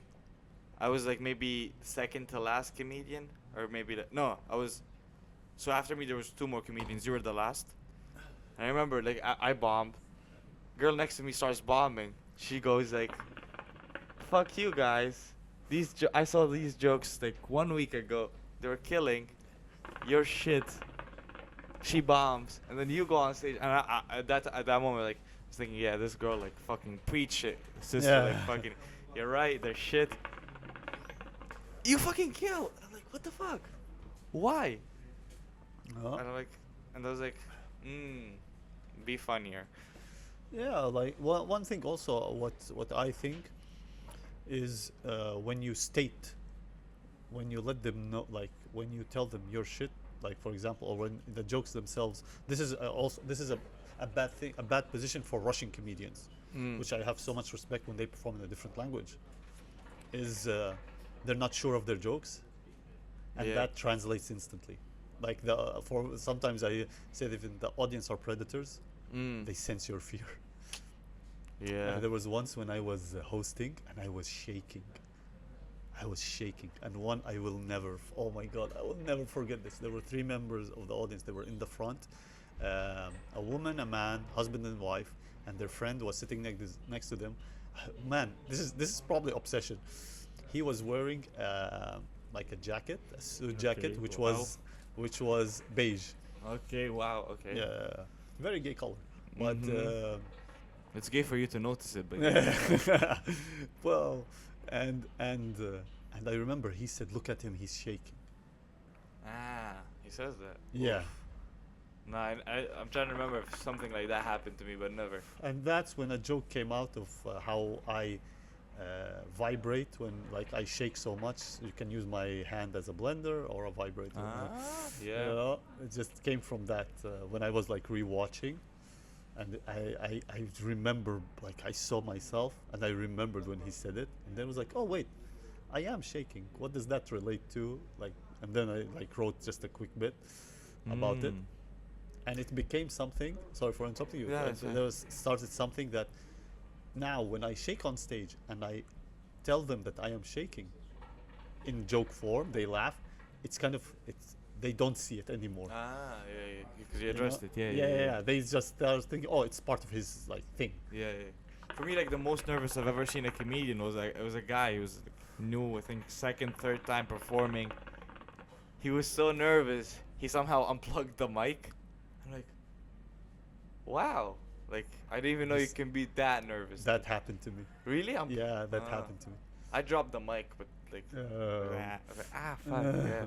And there was once when I dropped the mic, and after it, the owner of the place came to me and he said, next time you drop the mic and it breaks, you're gonna pay it. Oof. Like, I'm never dropping a fucking mic ever again. Oh my god, wow. I thought, like, it's those, I call it the eat shit moments that makes you learn from it a lot. And videos. video of yourself performing. Yeah, I like that as well. Yeah. I have so many videos of everybody performing. It's not a fetish thing yet. Well, I'm going back to Jordan soon, so it probably will be watching them. Oh, I was here, and I watch other comedians how they perform. It's just so fun. What So, is the fun part about it? The nervousness. Ah. This is me being a dick here. That I watch like how like they're failing, you know, and I watch they're nervous and how they react because I've seen professional comedians, and when they bomb, how they react to it, and it's totally there's two different like things. Like a professional comedian, he knows he's bombing, but you can never see it on his face. He's so confident that It he's all comes out after, yeah. in the yeah, green room, yeah. Well, it comes out I think after when they're editing themselves. Oh, so you think like they don't even recognize so They they do. only figure out the laughter No. once they're off stage or what? What do you mean recognize the Like laughter? I'm sorry, like I mean like, because you're saying it comes when once they're editing. That's when they find out they're like. Oh no! Once they're editing, that's when they're like, no, okay, I was nervous here, like it's Ah. you know, and then they start. Okay, I should not be that nervous here.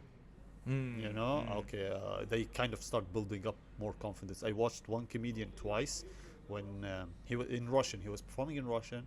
It was a bit where he was nervous, and then I watched him again doing that same bit, but this time he's not nervous. You know, and when I asked him, he told me, no, I checked, I saw, and I knew that here nervousness doesn't sell my joke, you know. For me, I'm usually nervous when testing a joke for the first time. Oh no, I And then- think you have to have Yeah. confidence in your joke. I don't know. I just don't trust the joke enough. Like, it's just- Well, the one thing is if you don't trust it, this is again, this is by one other comedian. He heard it from someone else. He's like, when you get, we talked about this before. When you get on stage, put in your head you're the funniest person in the world, and that boosts your confidence. You know, yeah, probably. because that's what I think. Like, if confidence is what sells, especially in stand-up, in front of people who don't care you're on stage. They don't care. Well, because we perform in bars Yeah. a lot, especially like where we used to perform before. I love that atmosphere. The idea is that you perform in front of people who don't care you're on stage. Yeah. Yeah. And how can you capture these people? You need to draw their attention to you. Actually, yeah, I agree with you. For me, like the best parts is when I see like a guy just go get a drink at a bar, and he starts listening, and then when I get him, Yes. and he says, I'm like, wow, that's cool. Yeah, like, yeah, I yeah. did something yeah. right, you know. Yeah. That's makes it like it's fun. That's the fun of it. It's the process of doing Do you it. are you still hung up on some people you never got? Oh, I just told you. I told Yeah, you. that guy. And there's another I remember a sports journalist who told me I'm shit. Yeah. Yeah. Ooh. Yeah, but sports journalists, they don't know anything about comedy. Yeah, but like, basically. they know how to flop, and that's it. Uh, I remember because there's this fat guy who would always come every Wednesday, and he would watch me, and he would be silent. And like, I don't know, for some reason I would be bombing every Wednesday for some reason. Maybe it's him, but but like another idea, for example, as I told you. So we have shows on Wednesdays and on Saturdays for like people listening for this. We have like on Wednesdays and Saturdays. Wednesdays we get less audience than on Saturday. So on a Wednesday, for me Wednesday, because it's not that many people, I don't care about them. I care about me, my delivery, my words, everything. You know, I just focus. Okay, what am I gonna do here that will make it better for the next show? yeah. And this is like how I look at it. You know how it goes. What the process is for me is I don't look for their if they laugh, hey, great, you guys are having a good time. I'm already having a great time. Yeah. You know, I'm already testing, and this is what gives me like last Saturday when I performed, I didn't do like I was bad, you know, and for me, I hated it because I did not test. And yeah. Yeah, you know, I did not test, and I was nervous. I didn't But test. you did the Oreo bit. which Yeah, was new. but it's not. It wasn't like. Yeah, it wasn't polished, but Yeah, first time, yeah. Yeah, basically that's it. And the thing with it is that, but I didn't test a lot. I should have tested a lot, you know, and that was wasted time. How much of the performance do you think should be like new stuff, and how much of it should be? I shit sandwich. First joke, Yeah. capture them. Whatever it is, you can like talk about the place. Just the one line. You know, like I have stock lines, you know, like Saturday I was saved by the DJ not putting music. Yeah. You know, and I commented on that. People laughed. Okay, they laughed. It's automatic. They give you 3 minutes of their time. I used that 3 minutes, and I didn't use that 3 minutes well, you know. And yeah, and in the middle,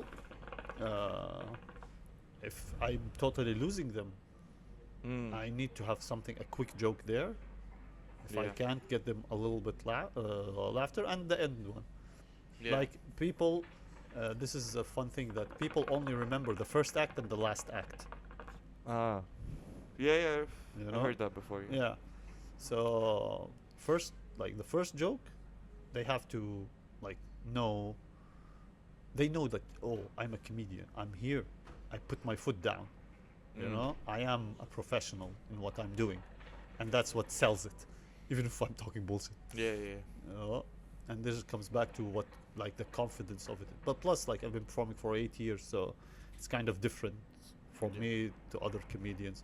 But when I see other comedians who are supposedly like performing for more, this is what I look for.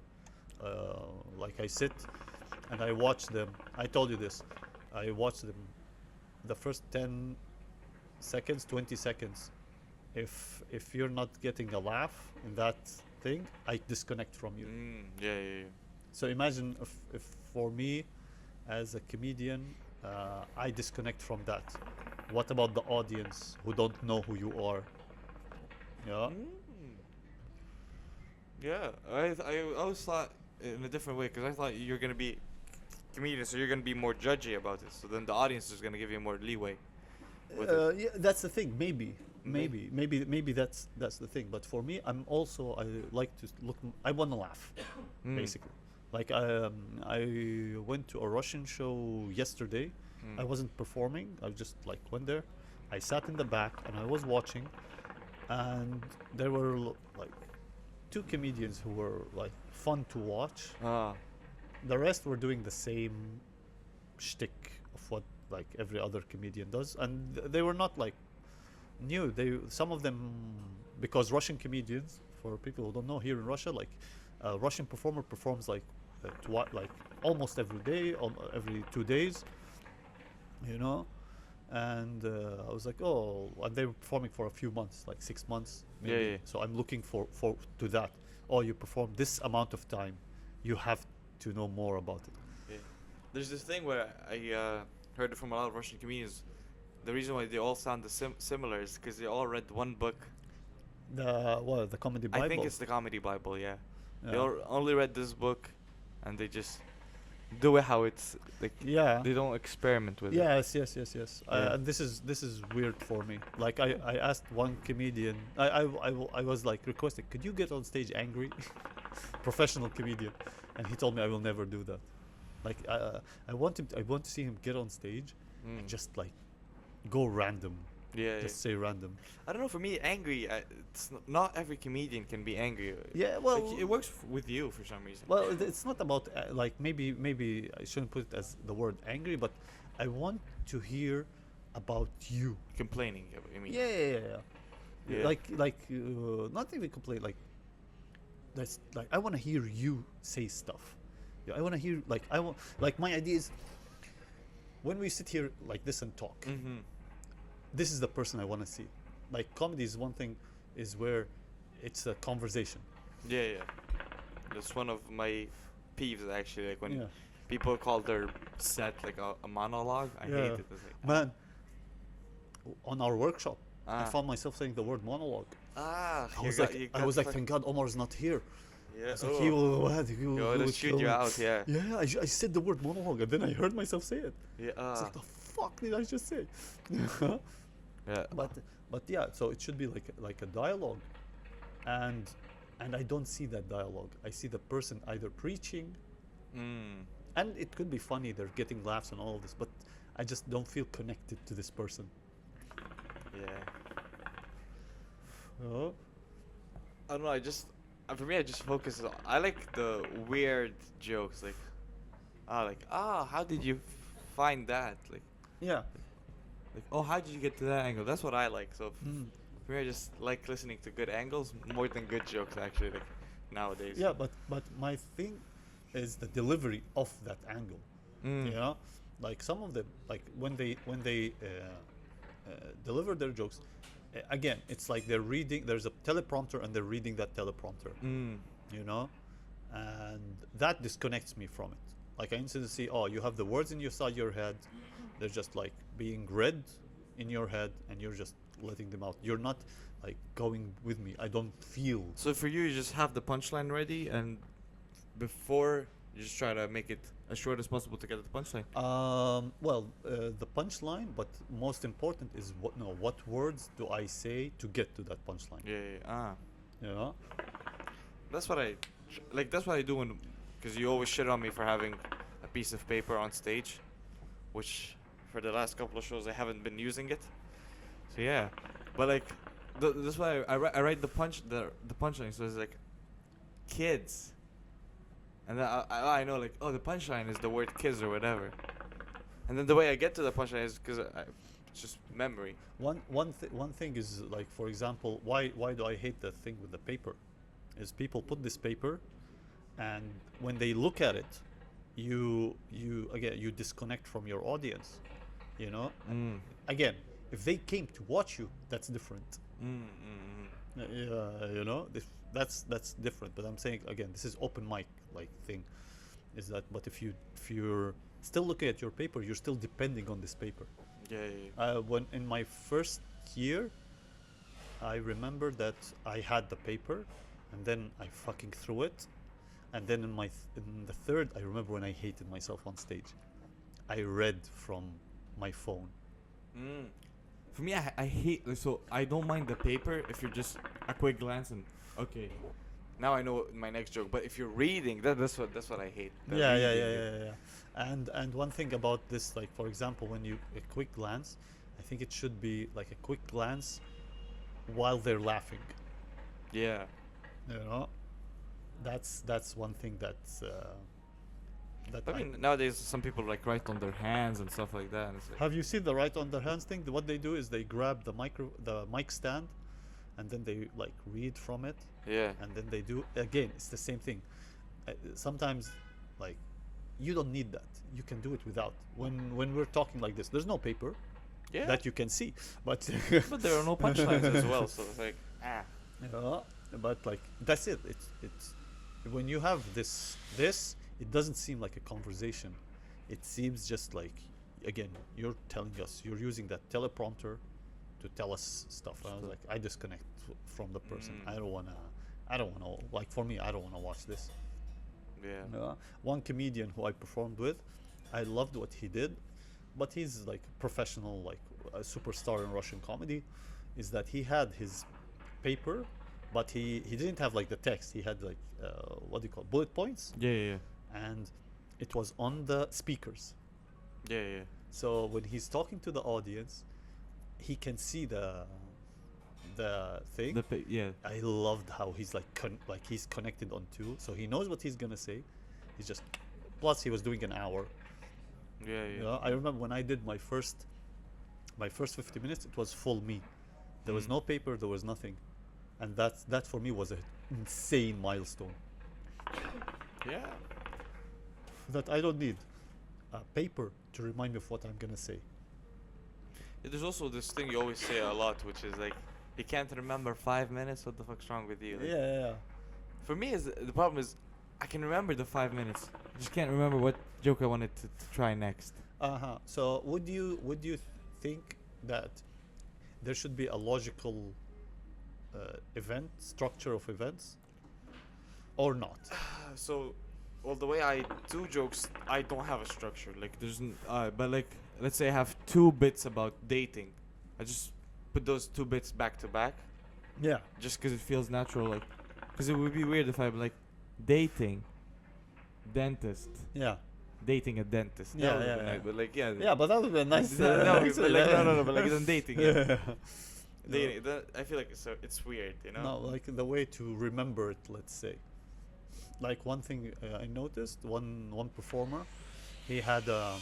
By the way, if you're hearing sounds, it's the shisha place we're in. They're doing some renovations, let's say. So we apologize for Yeah. that. One thing about this, so it's how many times you've told your joke that it becomes a part of you. Yeah. Like one comedian, I know he told his jokes so many fucking times because I've been hearing them for the last 3 years. I already have 5 people in Yeah. my head right now, but yeah. But what happens is when they're so when he was telling his jokes, when he was performing, he forgot like 2 jokes which would be perfect to build up, you know. I was like, what the fuck? And then I understood that what he does is he never did these jokes back to back. So in his head he could forget one, you know. Like I think like a joke should be told hundreds of times. Well, the thing is, I repeat jokes obviously. Like, Yeah. But I don't repeat them in the same order, and that's what fucks me up. Yeah. Maybe. So that's my idea of when you go to a venue, when you're like spending 2 hours to get to 1 hour to get to a venue, perform. Like basically you're spending 2 hours of your life. Yeah. If what I would do, for example, I have 5 minutes about airplanes. My set is gonna be I'm gonna repeat this 5 minutes about airplanes until it's stuck in my head in logical point, you know, that it becomes just me talking.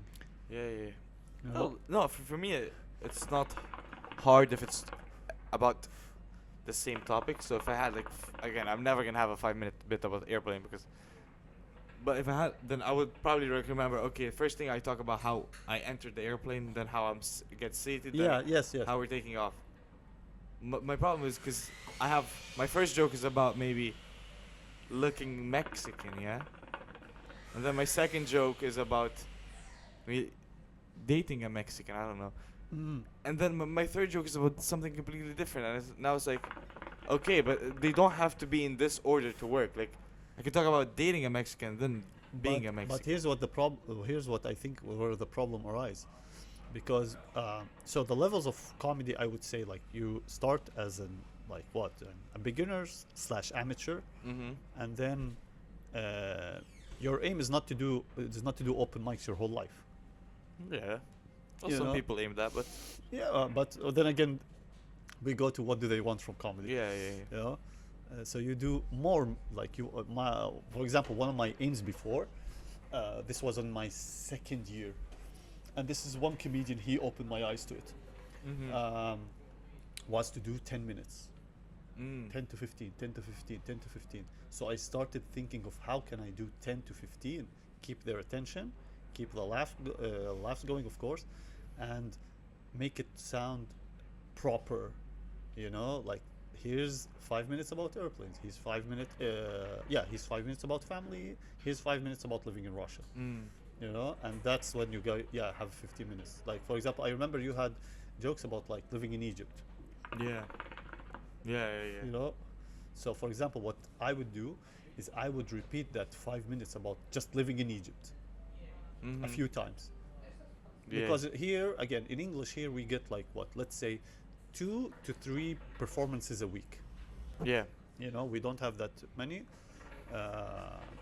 in English, I'm sorry. So what I would do, I would spend like that 5 minutes just about airplanes. You know, I would do it once, twice, 3 times just to make sure this is inside my head. One thing also is because of how low our rate of performance is, So I would make sure that that 5 minutes count. This is why, like last Saturday and Wednesday, I disliked it because I did not use that 5 minutes properly.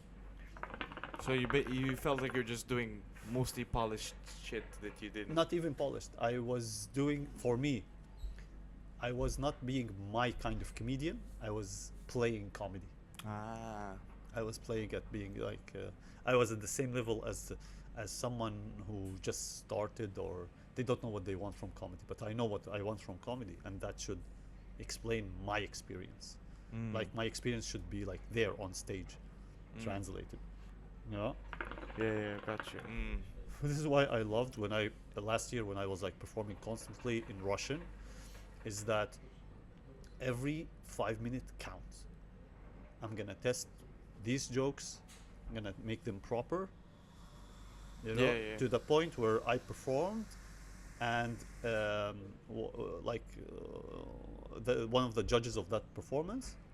There were 3 judges. One of them said. So the idea of that performance, I perform, and in the middle of it, I go to another subject, and then I come back to my main subject. Yeah.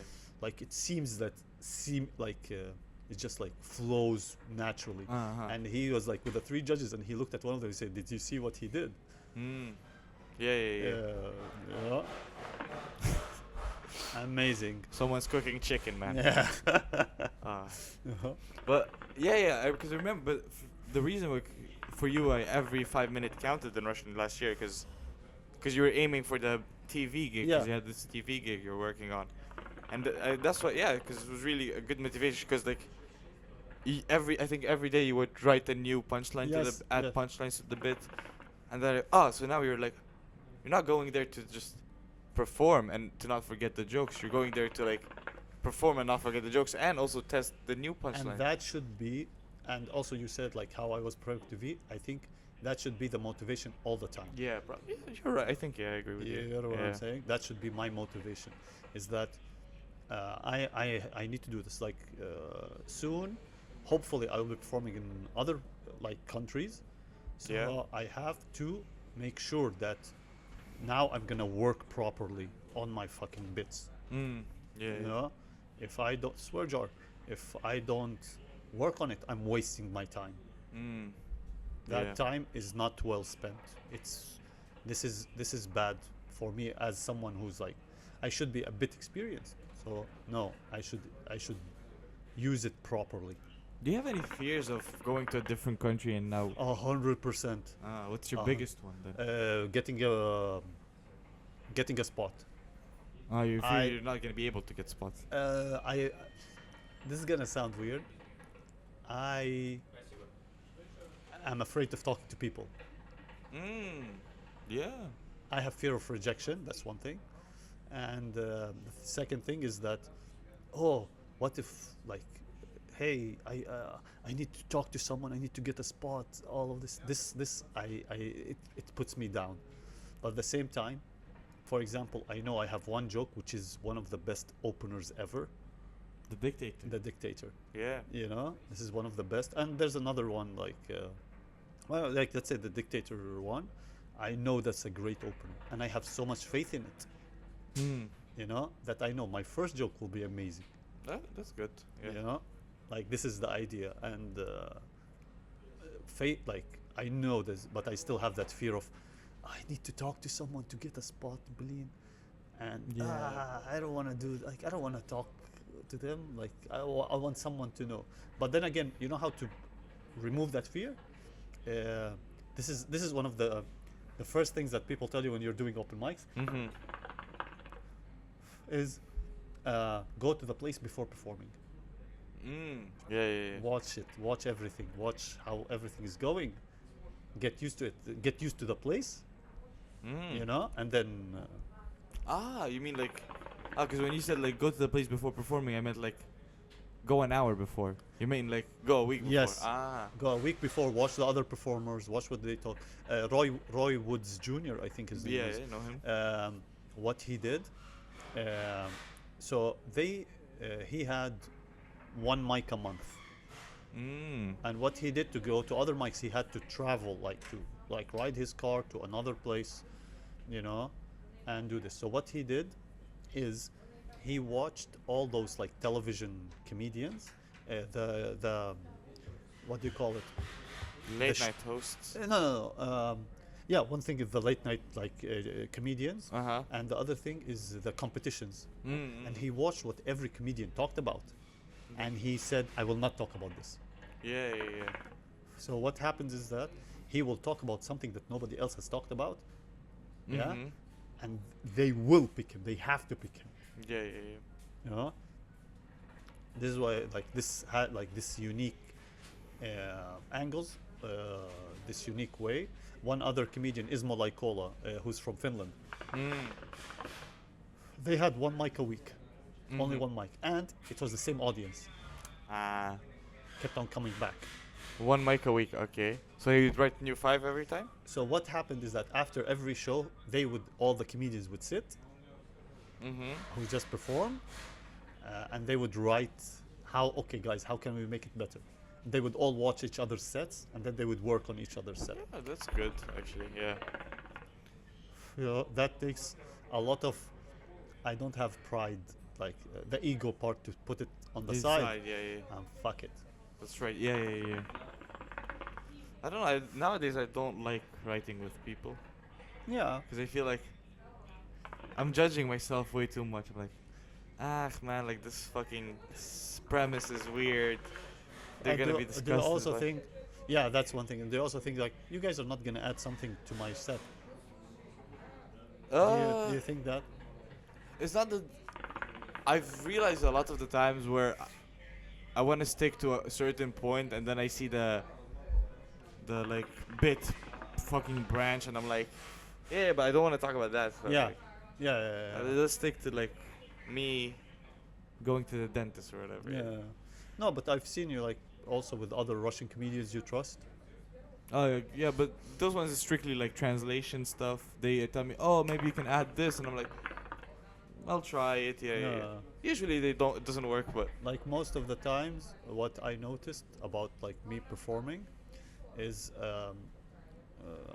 I like take it from everybody's like things, but there are angles I really don't like because their point of view is so fucking shallow. You know. yeah, Like I remember one guy instantly told me, "Oh, you should talk about for Arabs and bombs." exactly. No. For me, that's sometimes the one I hate was this. It's like, let's say I'm talking about the metro, yeah, and they're like, yeah, mention that you're an Arab. I'm like, no, the joke's gonna work Works fine fine. without being Yes. Arab. Yeah. It's like, well, why mention? And they're like, oh, 'cause Arabs are funny or whatever. Like, yeah, blow the train up or. You know, like This is what I one hate. thing, for example, I have one joke. I remember when I wrote it, one guy told me, talk about like bombs, the word bombs. I was like, I don't want to say that word, you know, and I thought of it like, okay, how can I say it from, but I like his point of view of an Arab blowing up, and I was like, oh, this is funny, but I want to flip it. It's a bad thing. It's the good thing that I did not blow up. Like I'm the good Arab. Yeah. You know? So like that joke like became like thank you Arab for not blowing up. Yeah. You know, but it came like a succession of if the metro stops, I want to see you clap in the metro. This is out of context for the joke. I want to see you clap when the metro stops. When you know, in the subway, that gets a laugh, and then now they're thanking like the pilot, the driver. Yeah. That gets a laugh, and that leads it to another one where like they thank God, and that gets another laugh, and then the final one was like, thank you for not blowing up. You know, so it's like, and again it becomes how the build-up is. Yeah. Their point of view was instantly go to that point. Now, do you think an Arab not blowing up is a good Arab? Because you know, I forgot which comedian, but one comedian had this joke about how like they say, oh, like he's a bad pedophile. He fucked like 72 kids, and then he goes, no, that's a good pedophile. Like a bad pedophile, he would have his van not working. You know, he would give you Yeah, peanuts. but that's an amazing angle. Like, that's a very funny angle. I love that joke, man. I was like, too bad I didn't think of that. Like, You know, that's a very funny angle. For, yeah. How to get like to that. So yeah, and the thing is like when you write with other comedians, I like to write with comedians who I trust. Um, um, their point of view is not shallow. Like like if it is shallow, the words they use is different. You know? And it's good if they know the style of comedy you like. Yeah. Exactly, because like. then But they- that's like yeah. Sorry. I mean, like the style of comedian you are, because then they're like, because like I write with one Russian comedian, he helps me translate a lot, and he knows like, oh, like Omar's not gonna use stuff about being Arab. So I'm like, he doesn't give me. He sometimes like say, oh, by the way, like I remember one day it was like, there's like some terrorist stuff, a war in Kazakhstan happened and between Egyptians and Kazakh people, and he's like, oh, by the way, did you know about the war that happened? You can make jokes about it, but I don't think anyone is gonna know anything about it. So like that's what I like, because he's like, he doesn't force you to do it. He's like, Yeah. oh, do this, like. Yeah. Oh man. But I write with one of the guys, funniest guys I think he's a very funny comedian, where his style he tells you, you should write about this, Ah. you know, and we always have like kind of a conflict between us, like doing this, and it's so good. Is when they tell you, I know that this is not what I want to talk about, or they open my eyes to something, Yeah. you know. So like, for me, I try to write to take everybody's, as I said, like opinion, and then see how I can mold it in my own. Yeah, in your own way. voice. Yeah. That's No? the right thing actually to do. Yeah. Any things you wanna do before wrapping up? Maybe. I don't know. Any things you want to do? Well, will we have guests in the future? We will have guests. Anyone who speaks English, half English. Yeah. No, but we have already a couple of I have a couple lined up. Yeah. 3 out of the 5 I have lined up speak good English, Cool. and 2 they're funny. So Oh, Who fucking cares? A. who cares if they're not fucking speak shit English? Yeah. I want like so okay. When you're standing in a corner, how long does it take?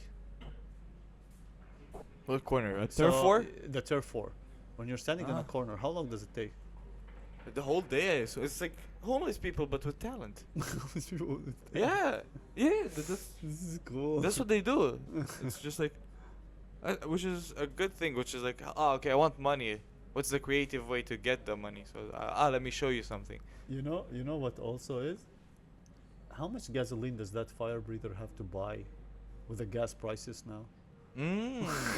I don't even know how do they breathe, because I know they have like a torch that's lit and they have spit something. Yeah, and the something, it's not gasoline as in gasoline, it's mixed with something so that they don't get poisoned themselves, you know? I imagine talking to this guy. I love the smell of gasoline, so I would love to talk to this guy after yeah. it. Weren't you addicted in the smell of gasoline? I still love it, man. Yeah. Yeah, Ooh, right? Good shit. Yeah, I remember I would open with a. I was just like. Yeah, but my again parents, man. Oh, I should call this fucking about their parents. They had this theories for some reason. Anything I liked, they just tell me, don't do that. It will give you cancer. Like, I had that with gasoline, chips, and instant noodles for some reason. Instant noodles, that's like cancer or like. My sister used to mess with me whenever I made faces. I would put my teeth over my lip and like make fun of whatever, faces. She would always tell me, "Don't do it. Your face will be stuck that way." I had same thing, man. Same thing happened to me. I You know? didn't. Yeah. I think that's where my persistence in stuff came to. Because you would like back. I'll show you. That Yeah. was Also, let me see if my face was gonna stuck this way. Yeah. And I should have listened to her. Maybe I would have a different face. Yeah, and no eyeglasses, man. Fucking hell, Yeah. man. Oh man. Well, what? How do you close?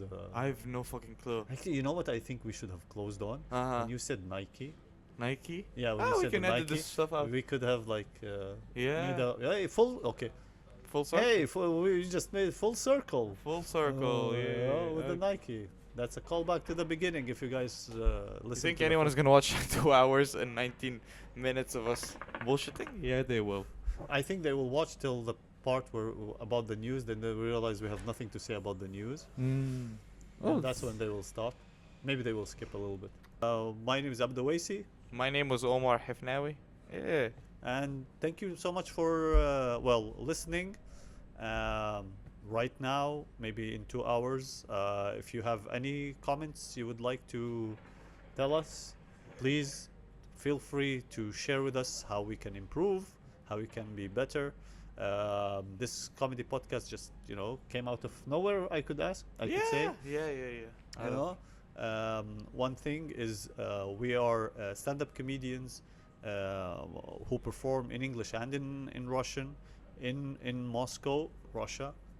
I love that I had to say Russia. Yeah, there's another Moscow actually in, Oh, really? Where? in the United States. Oh, seriously? Yeah, I These think- guys take everything. The fuck? Yeah. I would have thought that China would already make a Chinese-made Moscow. The podcast is basically it's gonna be about everything and nothing at the same time. But I think mostly like maybe a comedy thing there's gonna be inside Yeah, of it. well, depending on the guest, obviously, because Depending we're gonna on- get guests that don't do comedy. They're just fun to talk to because Yeah. they always mention Iran. Yeah, he knows who he is. Hope you guys have enjoyed the last 2 hours. And by the way, this is recorded at the end, and it might be in the beginning. I think it's gonna be in the end, man. Okay. Now it's Now too it's much just editing for me. Too Yeah. much editing. Well, we're gonna see, and we hope you listen to future things. And if you think the length is too long, please tell us if it's too long, too short. What would you like to hear us talk about more? It would be awesome Yeah, to listen to you read your comments. Bye.